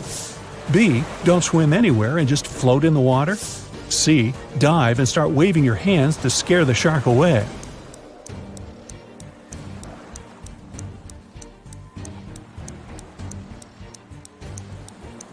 You need to stop. If you start swimming away, the shark will begin chasing you. Breathe in a lot of air and try not to make unnecessary movements. The shark will leave soon. But if it attacks, you'll have to attack back. Its gills and eyes are the animal's weak spots. Fortunately, the shark doesn't charge at you. It swims away, and you get to the shore safely. The island's guards are running out of the jungle. One of the prisoners who was with you in the helicopter is hiding in the bushes and invites you to join him. Where will you go?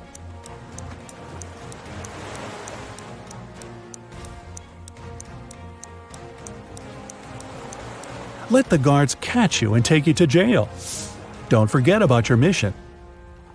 They dress you in a yellow shirt and lead you away. You see many dangerous people. You're sitting at the table having lunch. There are 3 prisoners in front of you. One of them is going to escape. But who?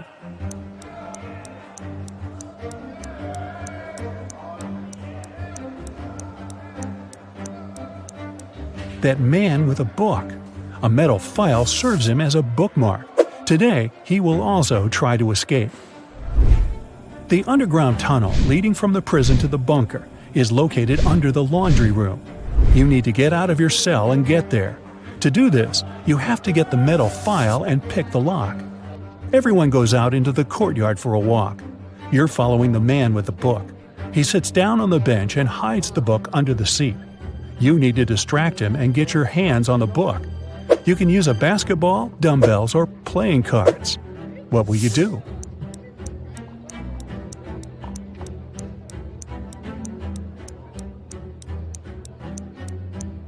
You can offer to work out with the dumbbells or play cards, but it will be difficult for you to get out of his sight.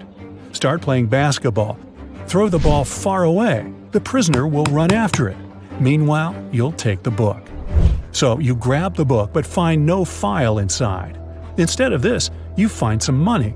It seems this guy has sold the tool to one of the other prisoners. You put the money in your pocket and look around the yard.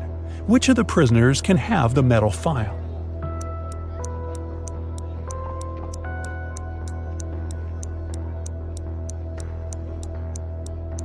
That guy is pressing his fingers to the sleeve of his shirt.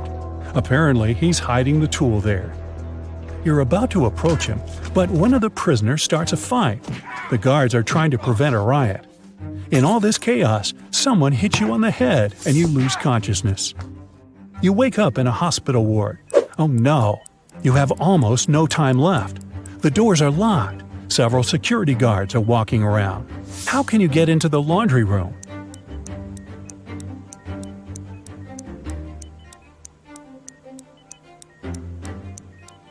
In the corner, there's a huge cart with dirty laundry. Hide in there, and they'll take you to where you need to go. You hide among the dirty sheets. The cleaner takes the cart and transports you to the laundry room. He throws the linen into the washing machine and notices you. The cleaner is going to scream and call the guards. What will you do?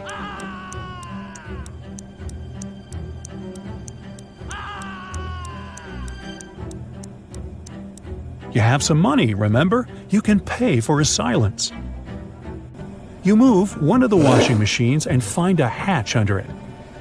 You climb inside and walk through the tunnel. It's very cold, wet, and dark here. Finally, you reach a small room. There are no windows and doors, only brick walls. What will you do? You can't go back.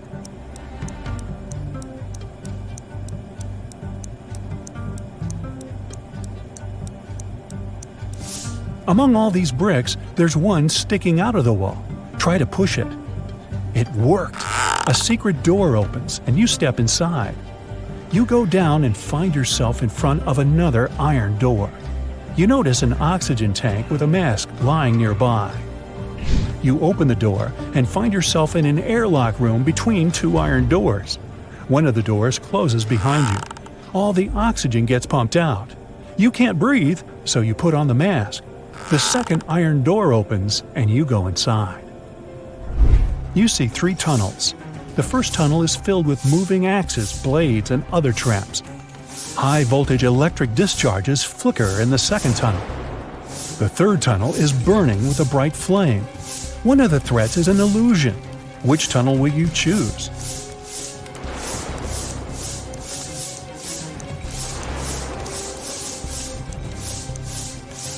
There's no air in the room, which means fire can't burn here. The flame is a hologram. You move on and find yourself in front of a dark room. It's so dark you can't see what's inside. It seems to you that the diamond is there. Stop. What is this diamond? Who gave you this mission? What are you doing here? What's happening? At this moment, some unknown force pushes you forward. You step into the black void and fall. You find yourself floating in outer space. It's so cold and scary here. You feel tiny in the boundless universe. Suddenly, you see something shining. Is it a star or an asteroid?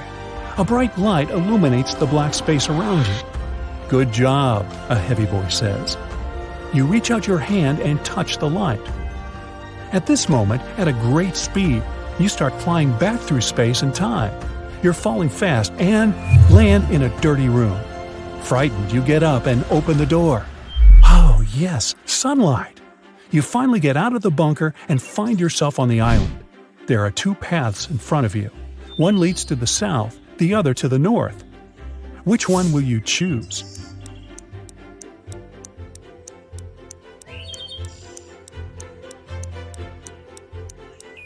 The boat is supposed to be waiting for you in the south, remember? You go through the jungle and find an old car. You start the engine and grab an MP3 player with headphones from the glove compartment.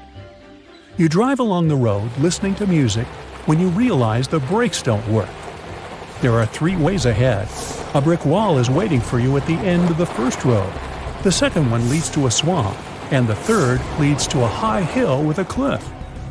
Where are you going to drive? There's almost no time.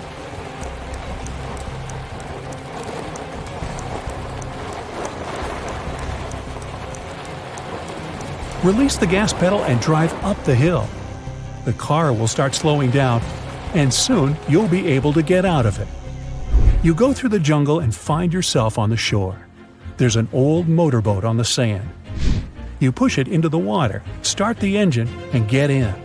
After traveling for some time, you see rocks with shipwrecks next to them. You slow down and hear beautiful singing coming from the rocks. The singing is beckoning, and you direct your boat right toward the rocks. You're quickly approaching the place and can do nothing to stop the inevitable. What will you do?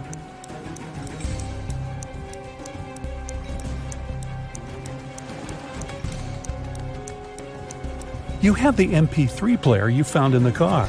You put on the headphones, turn on cool epic music, and travel away. You're heading toward sunset, toward new adventures. And now, let's check your points. 0 to 3 points. You definitely shouldn't go on dangerous adventures. You may be able to pass the first test, but you aren't likely to get through all the trials. 4 to 7 points. It's better, but you still lack confidence. You might panic in an extreme situation, and panic is the main enemy of any adventurer. 8 to 11 points. You're not afraid of danger. You always move forward with confidence. But you need to work on your attention to detail and your logical thinking skills to be able to always get out of trouble. 12 to 14 points. You're a real adventurer. You can handle not only exhausting challenges, but also survive inexplicable strange situations that would drive other people mad.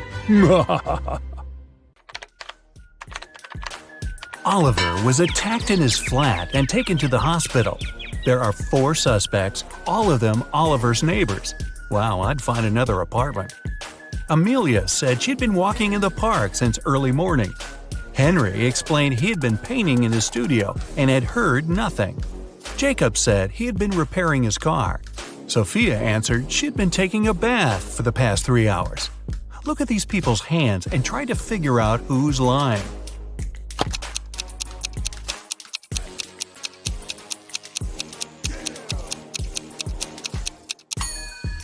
It's a bit strange that Jacob, who was repairing his car, and Henry, who was painting, both have such clean hands. But they could be wearing gloves. On the other hand, Sophia's hands and fingers don't have wrinkles. But it would be a natural skin reaction after 3 hours in a bathtub. Sophia, you've been caught smooth-handed. The police found out there was a new smuggler in town. 3 people were under suspicion. Luna, a school bus driver, Jackson, a fire truck driver, and Daniel, an ambulance driver. All of them claimed to have been busy with their work since the very morning. Can you figure out who's the smuggler?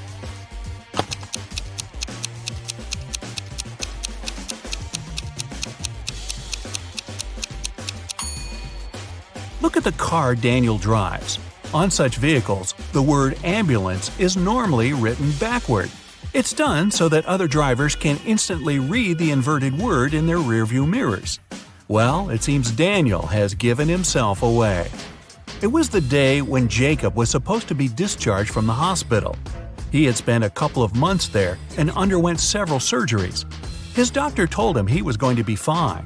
It was safe for Jacob to leave the hospital. But the guy didn't believe these promises. In low spirits, he walked home. On the way, he accidentally bumps into an elderly lady. She gets furious and started to shout at Jacob. But instead of arguing back, he hugged the woman and ran home. Why?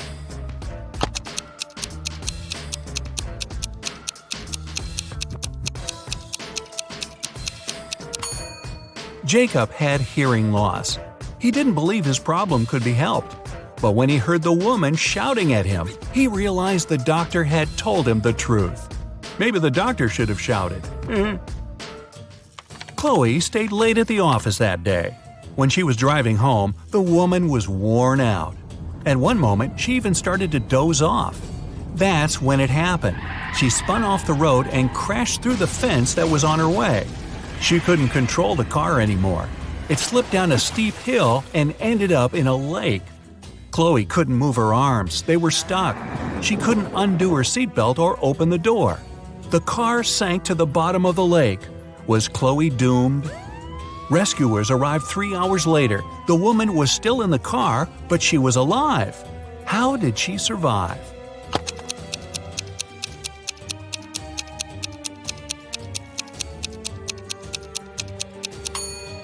After the car hit the bottom of the lake, the water only came up to Chloe's throat. It was a very shallow lake. Good thing, huh? It was Jack's birthday, and the fellow got a present he had been dreaming about for ages – a motorbike. The next morning, he rode his bike to college and left it at the parking lot. During lunchtime, Jack decided to check on his motorbike. Imagine his horror when he found out someone had broken the mirrors. The security guard told Jack only 3 other people had left his building in the afternoon. They were Owen and Sam, 2 best friends, and Layla, the girl who once liked Jack but got turned down by him. Owen said he and Sam had gone to the campus cafe to get sandwiches for lunch. Sam confirmed this. He then added the bike could have been damaged by Layla out of revenge. But Layla told Jack her mother had visited her and they had spent 2 hours together. So, who's lying?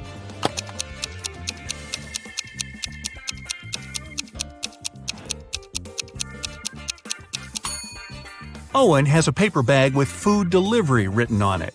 It means the guys ordered their lunch, not bought it in the cafe. They broke Jack's mirrors and tried to frame Layla. Not a good reflection on them, huh? Detective Taylor was chasing a dangerous criminal.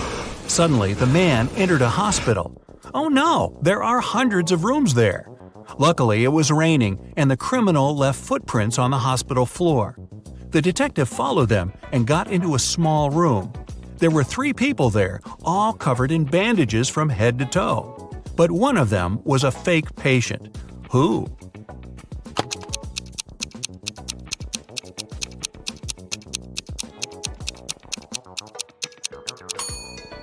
It was the dude in the middle. He didn't even have a medical chart next to his bed.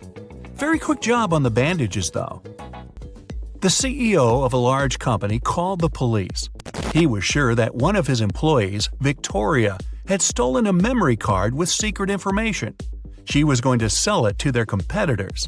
The police arrived at Victoria's house, but the woman didn't let them in without a warrant. The officers had to leave to get all the necessary papers. By the time they were back, Victoria had already been sitting in her car, ready to drive off. The police officers arrested the woman. They searched her car and clothes, but found nothing. And then, when they were about to give up, one of the detectives realized where Victoria kept the memory card. Can you figure it out?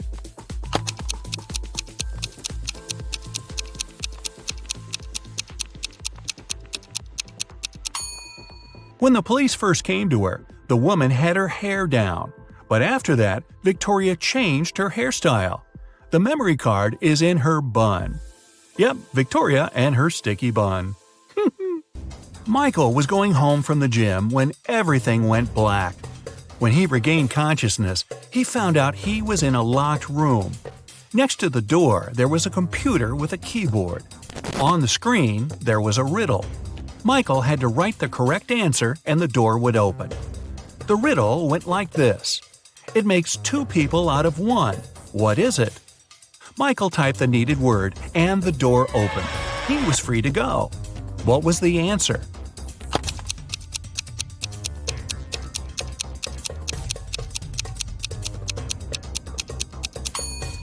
It's a mirror.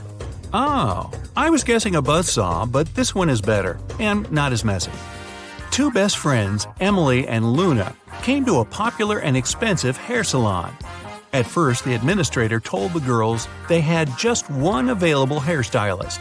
But after making a phone call, she happily announced she had found another hairdresser. Emily and Luna could have their hair done at the same time. But in the process, it dawned on the girls that one of the hairstylists was fake. Which one?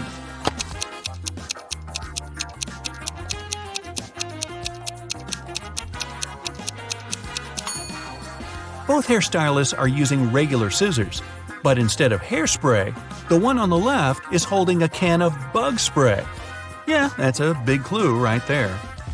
A man on a bike grabbed Sarah's bag with all her documents, money, and smartphone and sped off. The only way the girl can get her bag back is by taking someone's car and driving after the criminal. There are 3 vehicles parked nearby. Which one can Sarah break into and drive off? Borrow.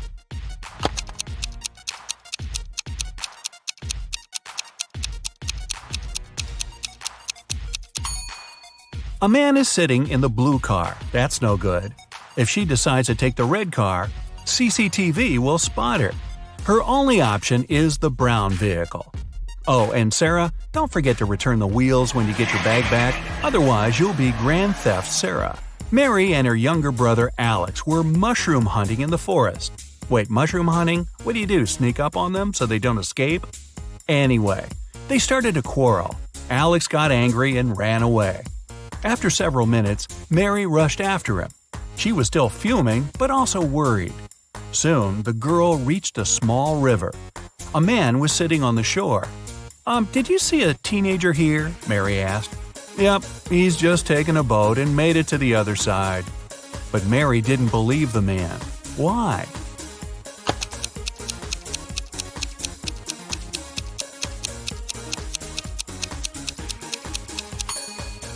The boat is indeed on the other side, but the paddles are lying next to the man. How could the boy cross the river without them? So, where's Alex? Kidnapped by the escape mushrooms? We may never know. Ella came to a party that took place in her best friend's house. It was a riddle party. All the guests had to crack mysteries and participate in different challenges. Ella's task was to get out of a locked room in the basement. The girl was blindfolded, taken downstairs, and left alone. After pulling the piece of cloth off her eyes, Ella noticed the door had a code lock. She also spotted a sheet of paper lying on the floor next to the door. There were 4 flowers drawn there. Ella looked at them for a while and entered the correct code. The door opened and the girl joined the party. So, what was the code?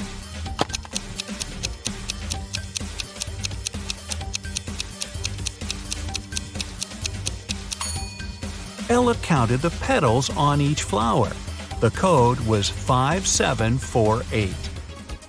Carter was visiting his friend Mateo, who lived in another city. Mateo loved riddles. In the evening, he challenged Carter to get the key to the guest room where the guy was supposed to be sleeping. Mateo dropped the key in the bucket filled with cold water and told Carter to get it. But he couldn't touch the water or use anything to pull the key out. That night, Carter slept in the guest room. How did he get the key?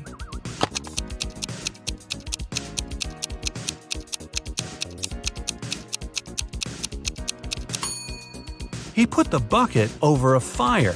The water started to boil and soon evaporated. After that, Carter picked the key up. Mateo was steamed. Nora was an insurance agent. Once, her client called her early in the morning. The woman was in tears. At night, someone had broken into her house. By the time the woman had enough courage to go downstairs, the thief had already taken all the valuables. When she looked out of the window, the man was running away. "Do you remember what he looked like?" Nora asked. The client answered, "It was still dark outside. I understood it was a man, tall and thin. He had dark hair and was wearing a V-neck t-shirt." Nora immediately realized her client had staged the burglary. How did she figure it out?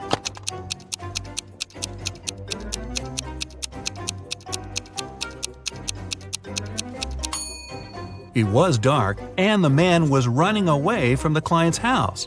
Then how could the woman see he was wearing a V-neck t-shirt? Beats me. Jennifer has just won an important competition. 2 women have come over to congratulate her. Each claims to be Jennifer's mother. Who is the real one?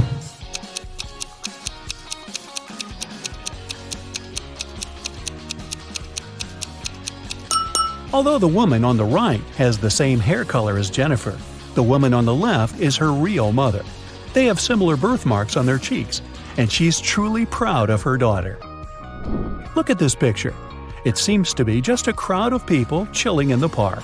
But one of them has just arrived from another country in a time machine. Who is it?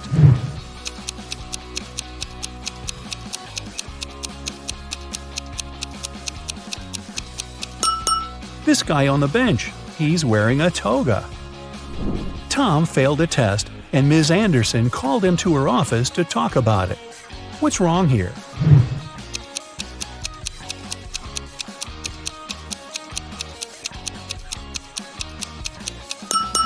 The door hinges are on the wrong side of the door.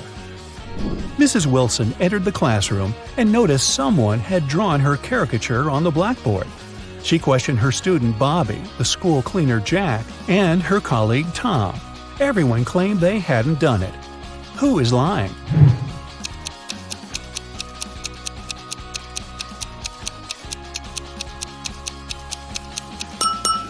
It's Tom. He's holding a piece of chalk, and he's the only one who's tall enough to have drawn this. What's wrong with this picture?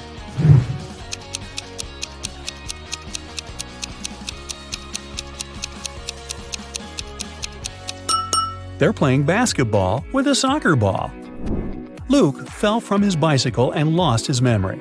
Look at the picture attentively and help Luke figure out who his real father is.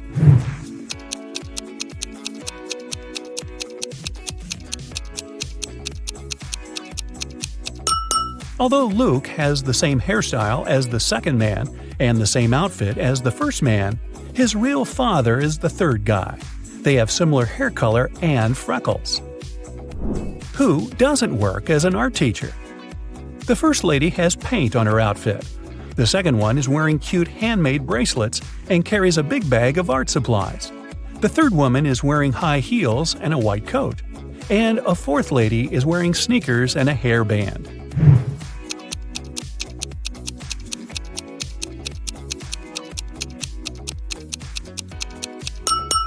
The third woman has nothing to do with art. If you look closely, you'll see that her white coat is a medical gown. Jake and Sarah are chilling at a luxury resort after an exhausting business conference. But something is wrong. What is it?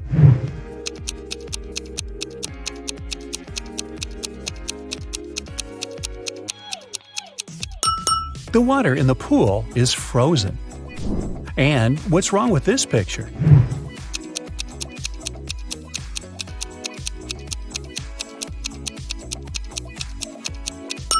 Unlike her reflection, the woman isn't actually wearing any necklace. Let's check what your magic power is. Don't forget to keep track of your points. A. What's your favorite time of the day? Morning, evening, night, afternoon? I can't choose.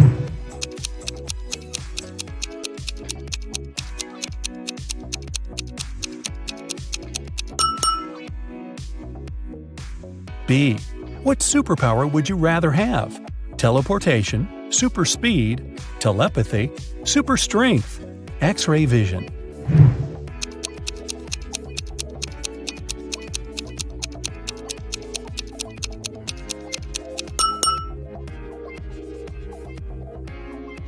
C. Congratulations, you've got it now.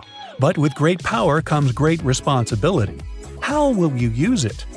Marry my crush, rule the planet, get rich, become a hermit in the desert. Save people.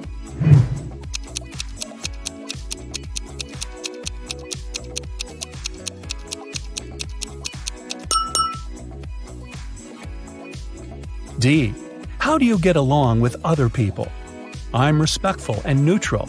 I can't imagine my life without my friends. I dislike other people. I'm slightly introverted. I enjoy the company of other people.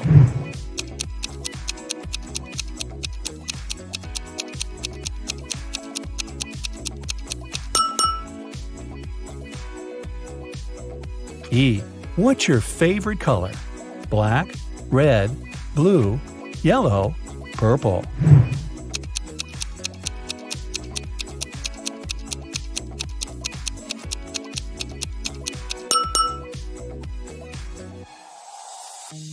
F. A magician needs a crystal.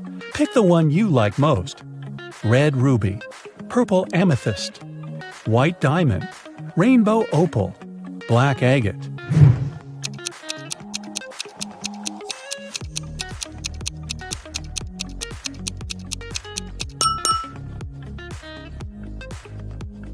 G. What's your source of inspiration? Love, competition, art, nature, games.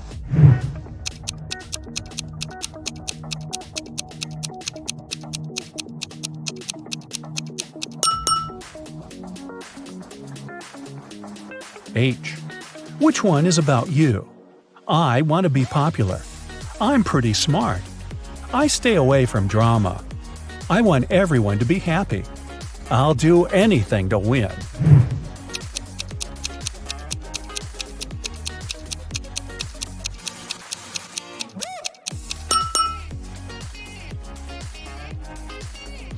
Now count your points and find out your magic power. 8 to 14 points, telekinesis, the ability to move and manipulate objects.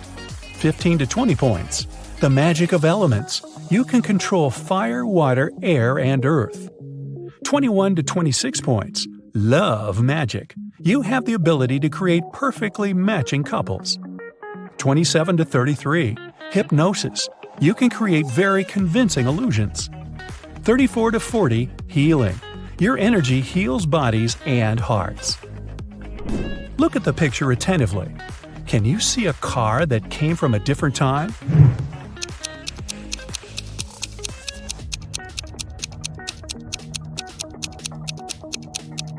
Right, here it is. Look at the picture. What do you think is happening?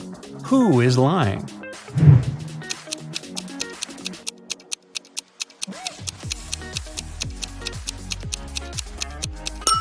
If you chose option A, you're probably a very independent person. You prefer not to ask others for help even when you need it. And if you opted for option B, your family is the most important thing for you. You choose to care for others even if they're wrong. Gemma went to a restaurant with her fiancé Mike. Soon after they finished a delicious meal, Mike felt sick. Gemma called the ambulance and police. The detective interrogated the restaurant staff. The waiter said that she hadn't touched the food. She just took the order and passed it to the chef. The dishwasher said she always washed the dishes thoroughly with high-quality soap. The chef said that he had prepared the meal according to the order. Who is lying?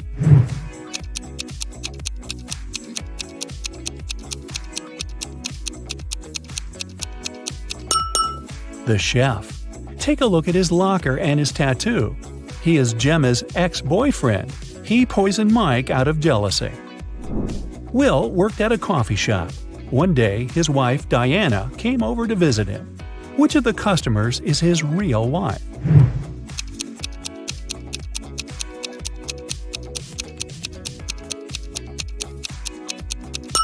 Will is married to the woman on the right. They have similar tattoos on their necks. Other girls are random customers who just happen to have the same name. Greg and his daughter Mia went for a walk after spending a year apart. Look at these 6 people very closely. Which couple is the father and daughter?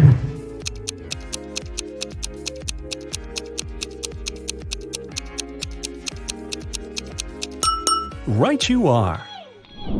Mad scientist Fred accidentally revived a mummy. His creature escaped from the museum. Following the mummy, Fred ran to the park. Look at this image. Can you help Fred find the mummy?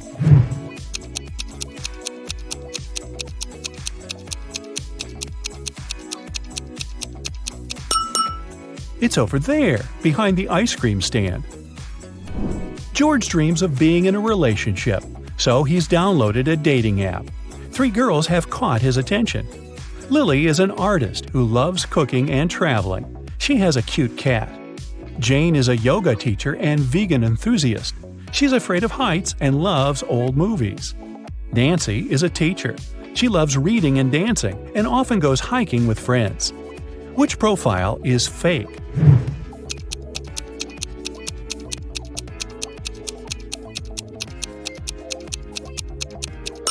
It's Jane's profile. If she's afraid of heights, why is she sitting on the roof in one of her pictures? Liza suspected that her husband Dan had been lying to her and decided to follow him.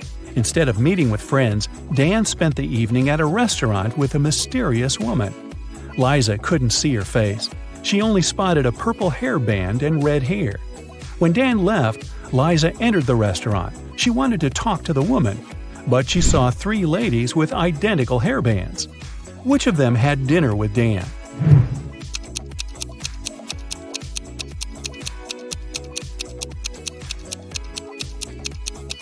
It's this lady. The bun was on the right side of her head and her hair didn't stick out.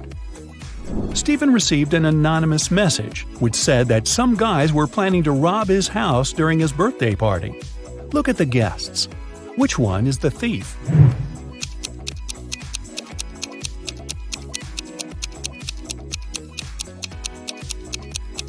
It's the woman on the left. Take a look at her ears. She has ear pods and is talking to someone. Also, she is wearing a wig. Look at these burly Vikings. Can you see anything suspicious?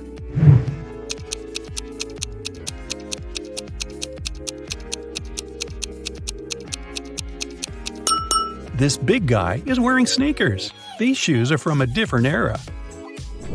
Can you spot an alien among the customers of this cafe?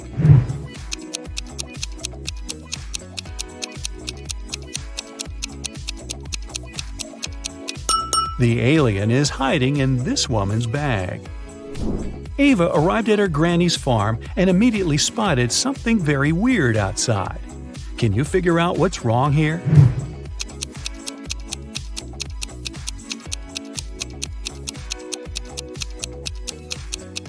Look at the spots on the cow's body.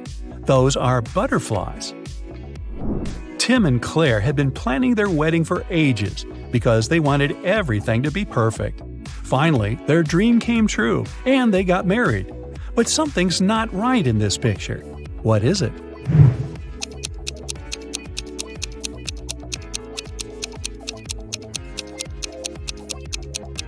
Look at the cake. It's for a birthday party, not for a wedding. Olivia left the supermarket, but returned a minute later because she had forgotten her wallet. Unfortunately, it was already gone. The police arrived and questioned 3 suspects.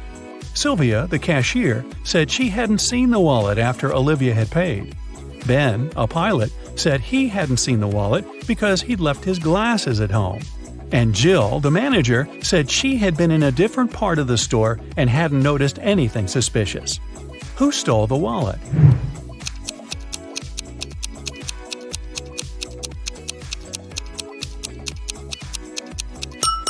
It was Ben.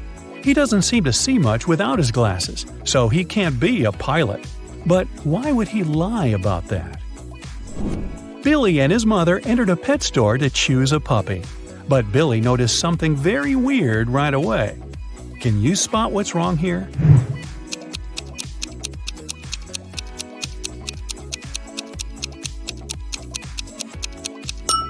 A peacock is sitting in one of the cages.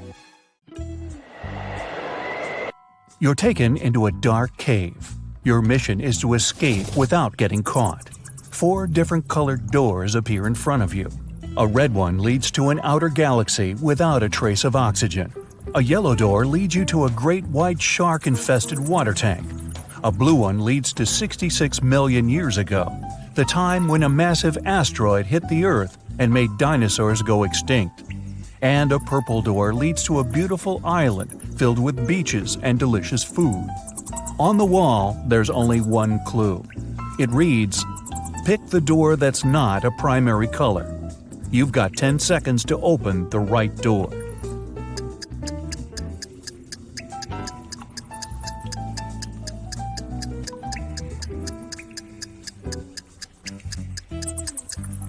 It's the purple door. Red, yellow, and blue are all primary colors, while purple is secondary. Plus, don't forget there's beaches and delicious food. You've managed to escape, and now you're transported to the beautiful island. You find a citizen in need. He tells you his brother had been taken by an evil mathematician, and the only way to escape is to solve his riddle. You rush to the scene and arrive at precisely 3 p.m. There, the mathematician greets you with an angry look and a tricky riddle. "If you calculate the height of my tower, you and my prisoner are free to go.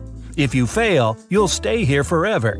I offer you 3 calculation methods to choose from: multiple long sticks, your shadow, or the long rope hanging from the tower. I give you 9 seconds."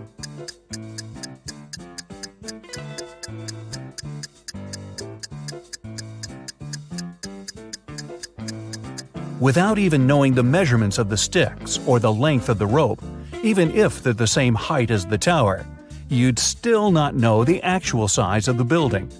The best option is your shadow. Knowing your height, you can compare how many times your shadow fits into the tower's shadow. Add them together, and you've just found the right answer. Now that you're safe and sound, you go to your hotel to get some rest. That's when the restaurant manager calls you for help. He left the dinner service, and his staff members said everything was quiet, so they closed up early. Before shutting down the restaurant, the manager asked them to send him a photo of the deserted restaurant. This is the photo I received. Everything seems empty, and it appears my staff members are truthful. But something seems off. Can you help me figure it out? You've got 8 seconds.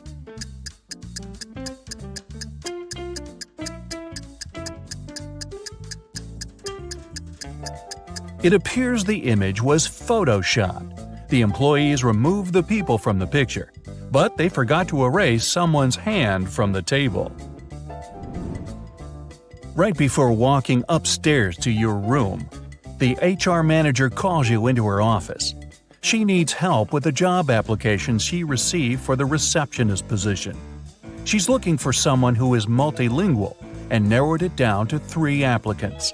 But only one person is telling the truth.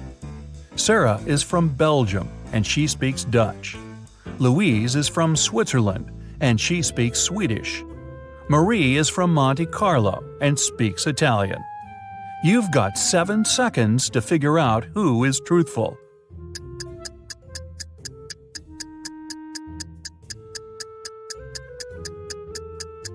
It's Sarah. In Belgium, they do speak Dutch, French, and German. In Switzerland, they mainly speak German, and in Monte Carlo, French. Time to go to your room and get some rest. But the elevator you entered is a trap. It takes you to the hotel's basement, where 3 doors appear in front of you. The first door takes you to the Amazon rainforest, with green anacondas, electric eels, and poison dart frogs. The second takes you to the Antarctic Circumpolar Current, the largest and most potent current globally. The third takes you to the top of Mauna Kea in Hawaii. It's the tallest mountain and largest volcano in the world that goes below sea level. Only one of them takes you to a safe place. Which one? You've got 6 seconds.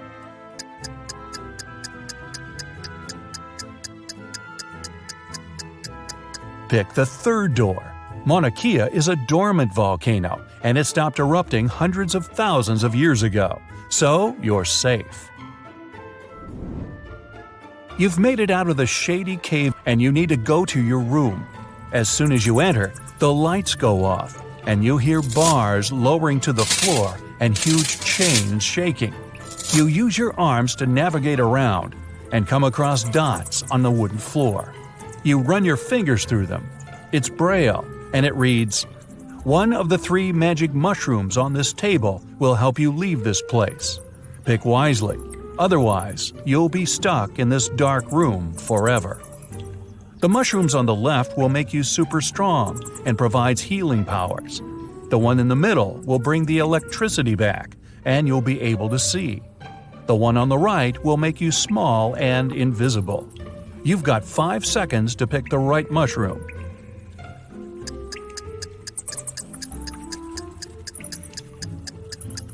Turning the lights on won't free you, and becoming invisible doesn't mean you won't bump into walls. The best option is the strength and healing mushroom. You can bang on the walls and bars until you break them. The next day rolls around. You head into the parking lot to pick up your car, but the car seems to be locked. There's a 3-digit PIN code lock on the passenger side door. On the side of the device, you read a clue. ABC equals 123. On the ground, there's a piece of paper that reads BAD. Use the clue to find PIN code numbers. Here are your 4 seconds. The code is 214. B is the second letter, A is the first, and D is the fourth. Now that you've got your car, time to do some shopping at the mall. You visit a jewelry shop. You discover it has a mysterious extension leading to a room filled with gold coins, diamonds, and other expensive metals.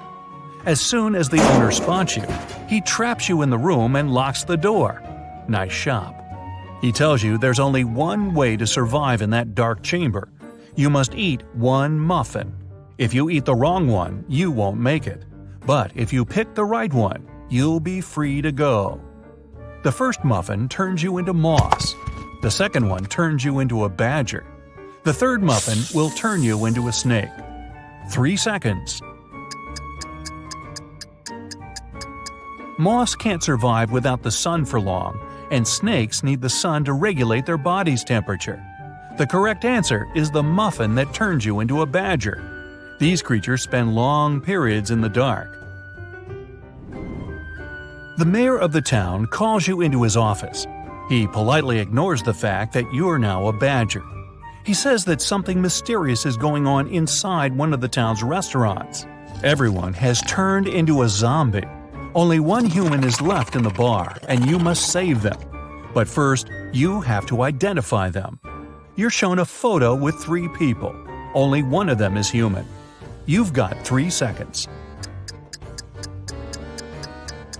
It's the lady on the right. It looks like the red spot on her shirt came from her hot dog. The lady on the left is missing part of her ear. Now the mayor takes you to the local school. The principal needs to decide which of the students deserves to go to space camp next summer. She picked all the students that got A's on their report cards and gave each of them a bean. She said, "The person who will return with the tallest bean plant will win the prize. But you can't cheat." All kids came back with large plant pots and bean plants filled with smaller beans. Only one girl returned with a plant pot filled with soil. As soon as the principal saw her pot, he gave her the prize. Why? Here are your 3 seconds. The teacher gave them cold cooked beans. They couldn't have sprouted unless the students cheated. And these guys all got A's, huh? Makes you wonder. The mayor takes you with him on an investigation. A man named Martin had finished his veggie garden and invited his friends over for a party. Then his wife vanished. He called detectives, and there are 3 suspects in front of you. Steve said he was looking at the cherry tomatoes and picked one to try it. Donna said she was checking out the little squashes that had started growing. Martin said he was taking professional pictures of the flowers for his blog. You've got 2 seconds to determine who's lying. It's Martin. This was a veggie garden. It didn't have any flowers. Time for your last test. You're walking into an underground tomb. You must retrieve the treasure and make it out alive. As you walk deeper and deeper into the tomb, you come across a mysterious creature. He says, "You must correctly answer my riddle. If you do, the treasure is yours. If you don't, you'll disappear forever. I'm not alive, but I can grow. I don't have lungs, but I need air to breathe. If water touches me, I cease to exist. What am I?" 2 seconds. The answer is fire. Carl and his wife Olivia had dinner. They ate the same dishes: French fries, some fish, and vegetable salad. Half an hour later, Carl felt unwell and called the ambulance. But when specialists arrived, he was already unconscious. The man was immediately taken to a hospital. Luckily, doctors had enough time to save him. When they figured out what was wrong with Carl, everyone was shocked. The man had been poisoned. But how could it happen? He and his wife ate the same dishes, but Olivia was perfectly fine. Even more surprising, the next day, the police arrested the woman for trying to poison her husband. How come?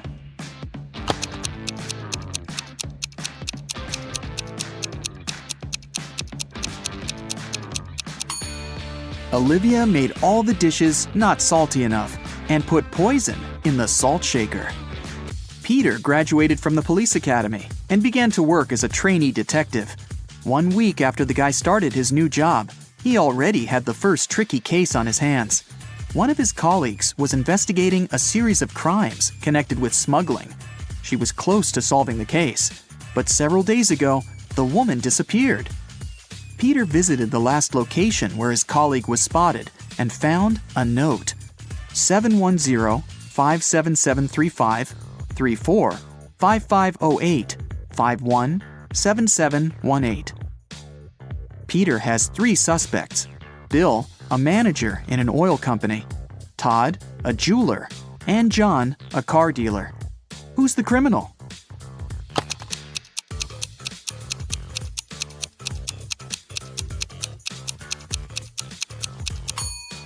Peter has managed to prove he deserves his detective badge. The guy turned the message upside down and tried to read it that way. Surprisingly, the letters made rather legible words. Bill is boss. He sells oil. Something went wrong in a super-secret laboratory. There was a leak of a newly developed experimental chemical, and it made several plants and animals mutate in the blink of an eye. Scientists ended up locked in one room with the vicious monsters. One of the researchers managed to figure out how they could get out of this dire situation, but the substance they needed was in another part of the laboratory. The scientists could get there through one of 3 corridors. The first was guarded by fire-breathing crocodiles. Hey, it was an experimental laboratory after all. The second corridor was filled with meat-eating sunflowers with extra sharp teeth. And the third passage was swarming with venomous bees. Which one should the scientists choose?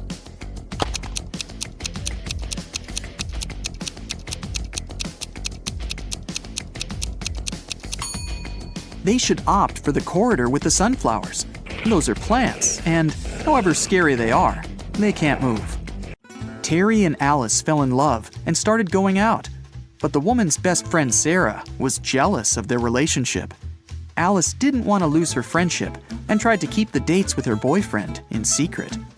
That's why she left him coded messages with the places where they were going to meet. That day, Terry found a new note. It looked like this. At first, he was puzzled, but soon enough, he realized where he was going to see Alice. Can you figure it out?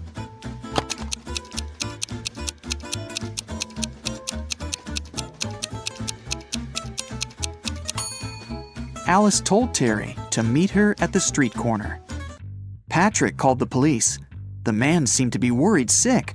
"My wife Victoria took our dog for a walk in the afternoon.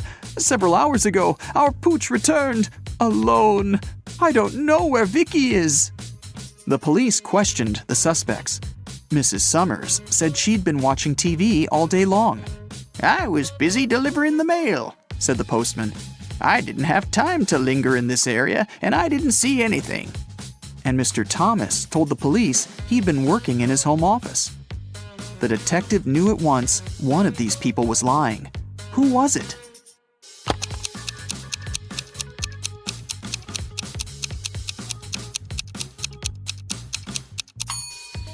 It was the postman. His sleeve is a bit torn, and there's a dog bite on his arm. Plus, some black fur is stuck to his pants. Victoria's dog probably tried to protect the woman. 3 expensive watches have been stolen from Mr. Brown's store this year. The police can't help the poor man. He decides to hire a private detective. When Laura arrives, she immediately asks for the CCTV footage from January to December. After watching it, she tells the store owner who the thief is. What has she noticed in the video?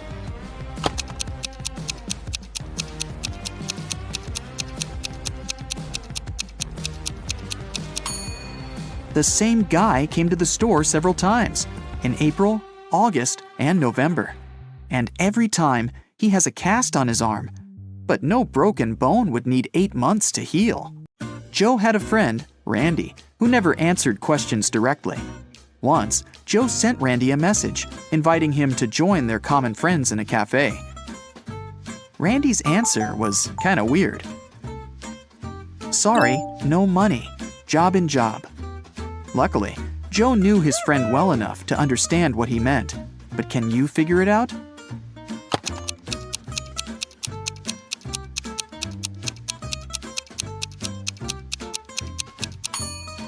Randy meant he had no money because he was in between jobs.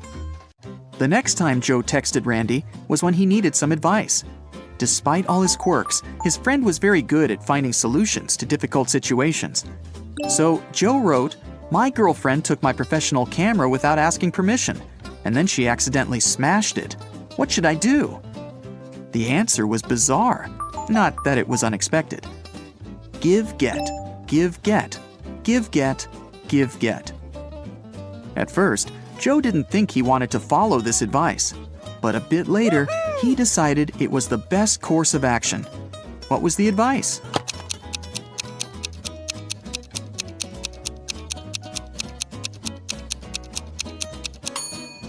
Forgive and forget. Dylan was an extremely popular guy in his office. Tall, handsome, funny, and friendly. But there was one thing that made certain people dislike him. The man had a new girlfriend every month. That Friday, Dylan came to work happier than he'd ever felt. He finally bought the car of his dreams. At lunchtime, he went to the parking lot to check in on his new toy. Oh no! His car was a mess, scratched and covered in paint. Dylan went pale and called security. He had 3 suspects, all of them his exes. Andrea said she didn't even know Dylan had got a new car. Catherine answered she'd been preparing a report for their boss and hadn't left her desk. And Mila told the guy she'd forgiven him long ago. Who ruined Dylan's car?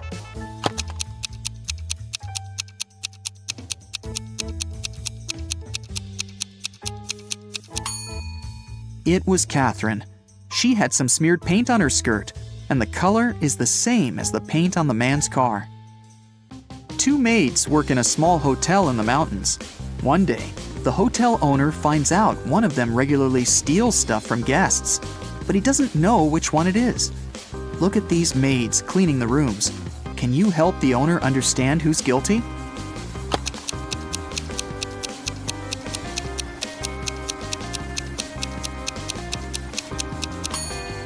The maid on the right hasn't noticed the ring under the sofa.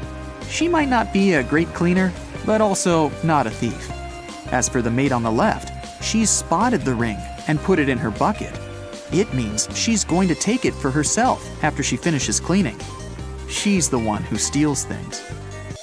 One afternoon, all the money was stolen from the register of a small cafe on the beach. The police have 5 suspects. All of them claim they haven't been to the cafe in the past hour. Look at them closely and try to figure out who's the thief.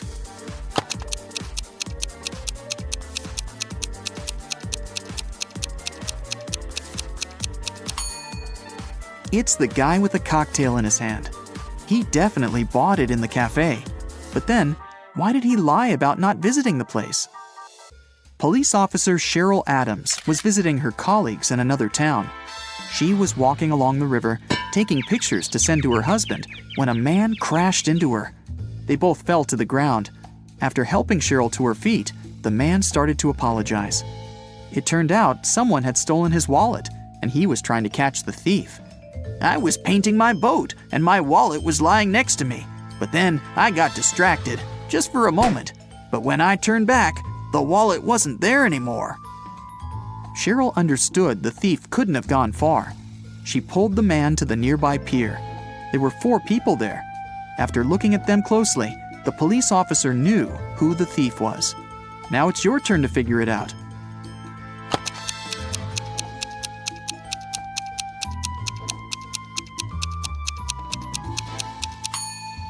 It's the man who's talking on the phone.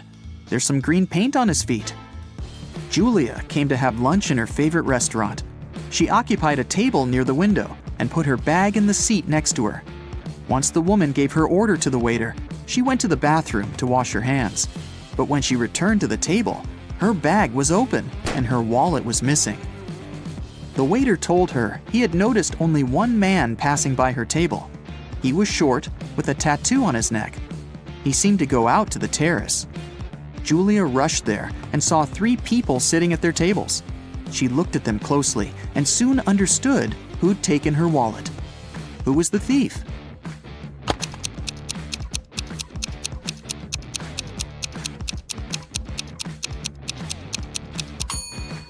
It's the young woman on the right. You can see a wig and some men's clothing in her bag. Plus, she's wearing a turtleneck to cover her tattoo. 4 friends were hiking in the mountains. At lunchtime, it started pouring down. The friends hid in a cave. They decided to 4 friends were hiking from the entrance to protect themselves from the chilly wind. When they were already deep in the cave, Amelia discovered she'd lost her phone. The girl asked her friends to go and look for her gadget, and she was going to stay there and start a fire. In a half an hour, the guys were back. James said he hadn't noticed a lake in the dark and had fallen into it. Oliver told her he had seen some bats, got terribly scared, and rushed back. And Ethan nearly got lost. I'm so happy I made it back to you." Which guy behaved suspiciously?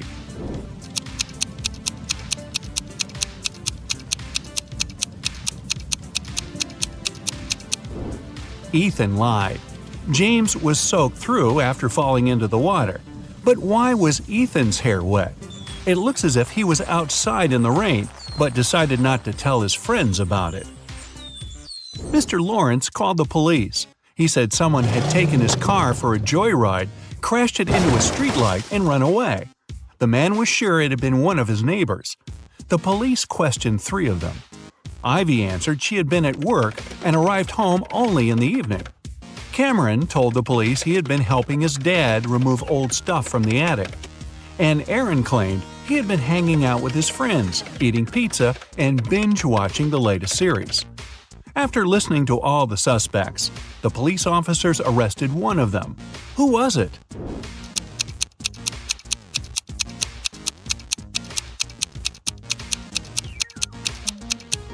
It was Cameron. There's no attic in his house. He invented the whole story. Jackson was going to marry the love of his life, Liza.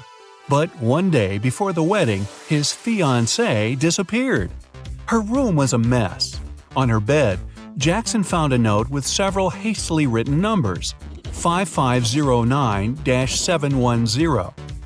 Jackson knew 3 other guys were in love with his wife-to-be. Jaden was a landscape designer and often sent Liza beautiful flowers. Luke owned a gas station and usually tanked up the girl's car for free. And Asher was a hairstylist and helped Liza with her hair. All of these guys wouldn't be above taking the girl away to prevent her from marrying Jackson. But just one of them was actually guilty. Who?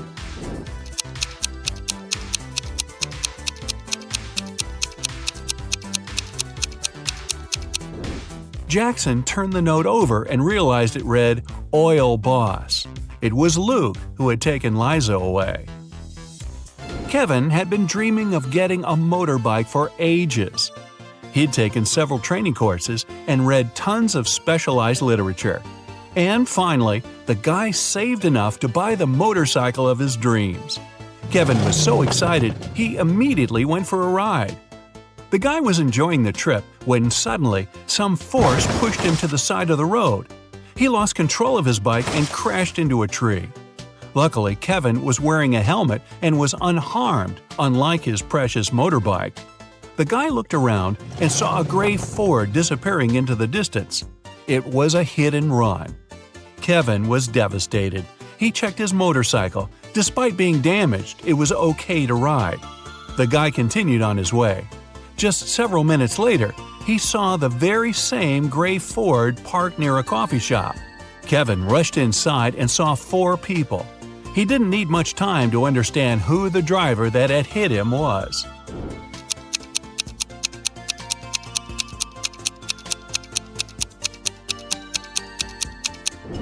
It's the man standing near the counter. The rest of the visitors are already eating. He's the only one still choosing what to order. Naomi invited her friends to a pajama party at her house where she lived with her parents and an older brother. The only thing she told the girls was, "Don't enter my brother's room.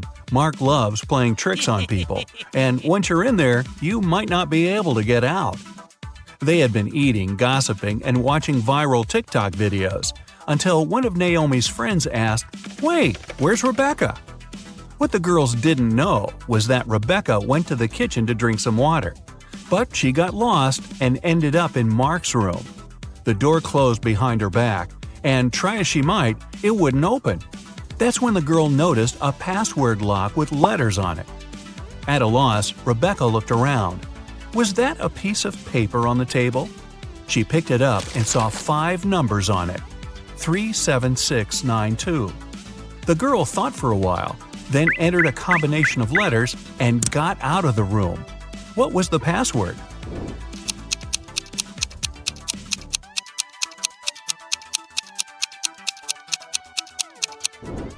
The code was the first letters of the 5 numbers, TSSNT. Claire's the best student in her class. She's also friendly and kind. Her classmates love her nice character and how she always finds a way to help them at the tests. This time, though, it's going to be tough. There will be new rules during their upcoming math exam. There won't be anyone at school except for the students and several teachers. The library, cafeteria, and gym will be closed. Students will have to leave their phones in a special locker. It won't be allowed to talk whatsoever. If students need to go to the bathroom, they'll have to do it one by one. And the teacher will check the bathroom after each student, even the toilet paper. Claire's classmates are devastated. They know they're going to fail the test. "Don't worry," the girl says, "I've got an idea." When the kids get their exam results, they see the highest marks. Their teacher knows the students cheated, but how?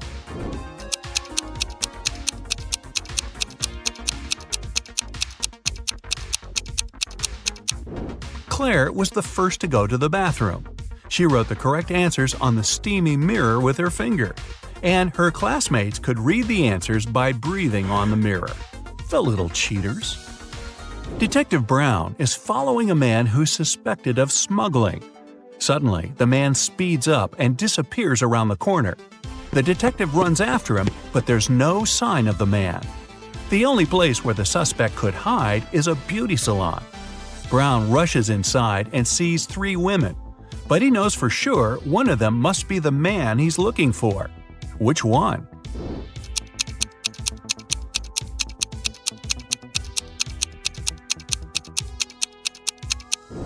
All of the women look stylish and ladylike.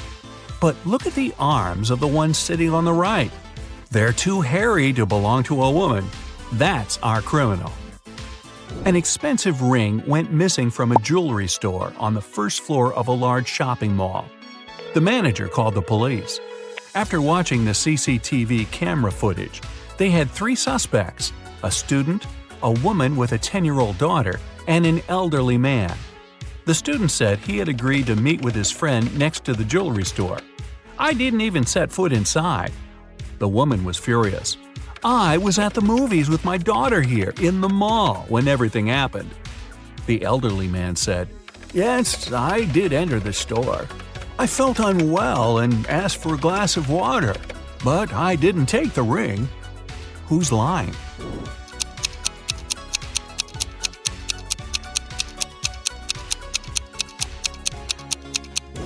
All the movies running at that time had 16+ age rating. The woman wouldn't be able to watch any of them with her young daughter. Vicky's friends knew the girl loved all kinds of riddles and puzzles. Once they decided to play a trick on her. While she was sleeping, they moved her to the attic and left her there with nothing but a note, a pen, and a flashlight. When Vicky woke up, she found herself in a dark room with no windows, a locked door, and a table with a piece of paper on it. The note said, "Crack this riddle, write down the answer, and slip it under the door. If it's correct, you'll be set free. M1Y L1I1 F1E." Vicky was a smart girl. She didn't need much time to find the answer to the riddle. Do you know it?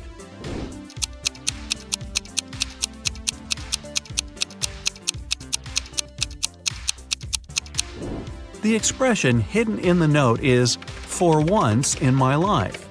After Vicky slipped the paper under the door, her cheering friends let her out. Justin was an archaeologist who explored ancient pyramids. One day, something went wrong, and he ended up locked in a tiny room deep underground. The guy got into the room through a narrow passage. It was blocked by a rock slide several minutes after he entered. There was only one other door in the room, but it was locked. To open it, the guy had to solve a riddle. It looked like this. After mulling it over for some time, Justin guessed what it meant. Can you?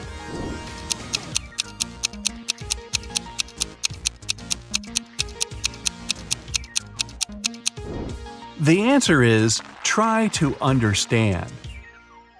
One day, a public library made a strange announcement. Each member could borrow as many books as they wanted. They also didn't have to return them for the next half a year. Why?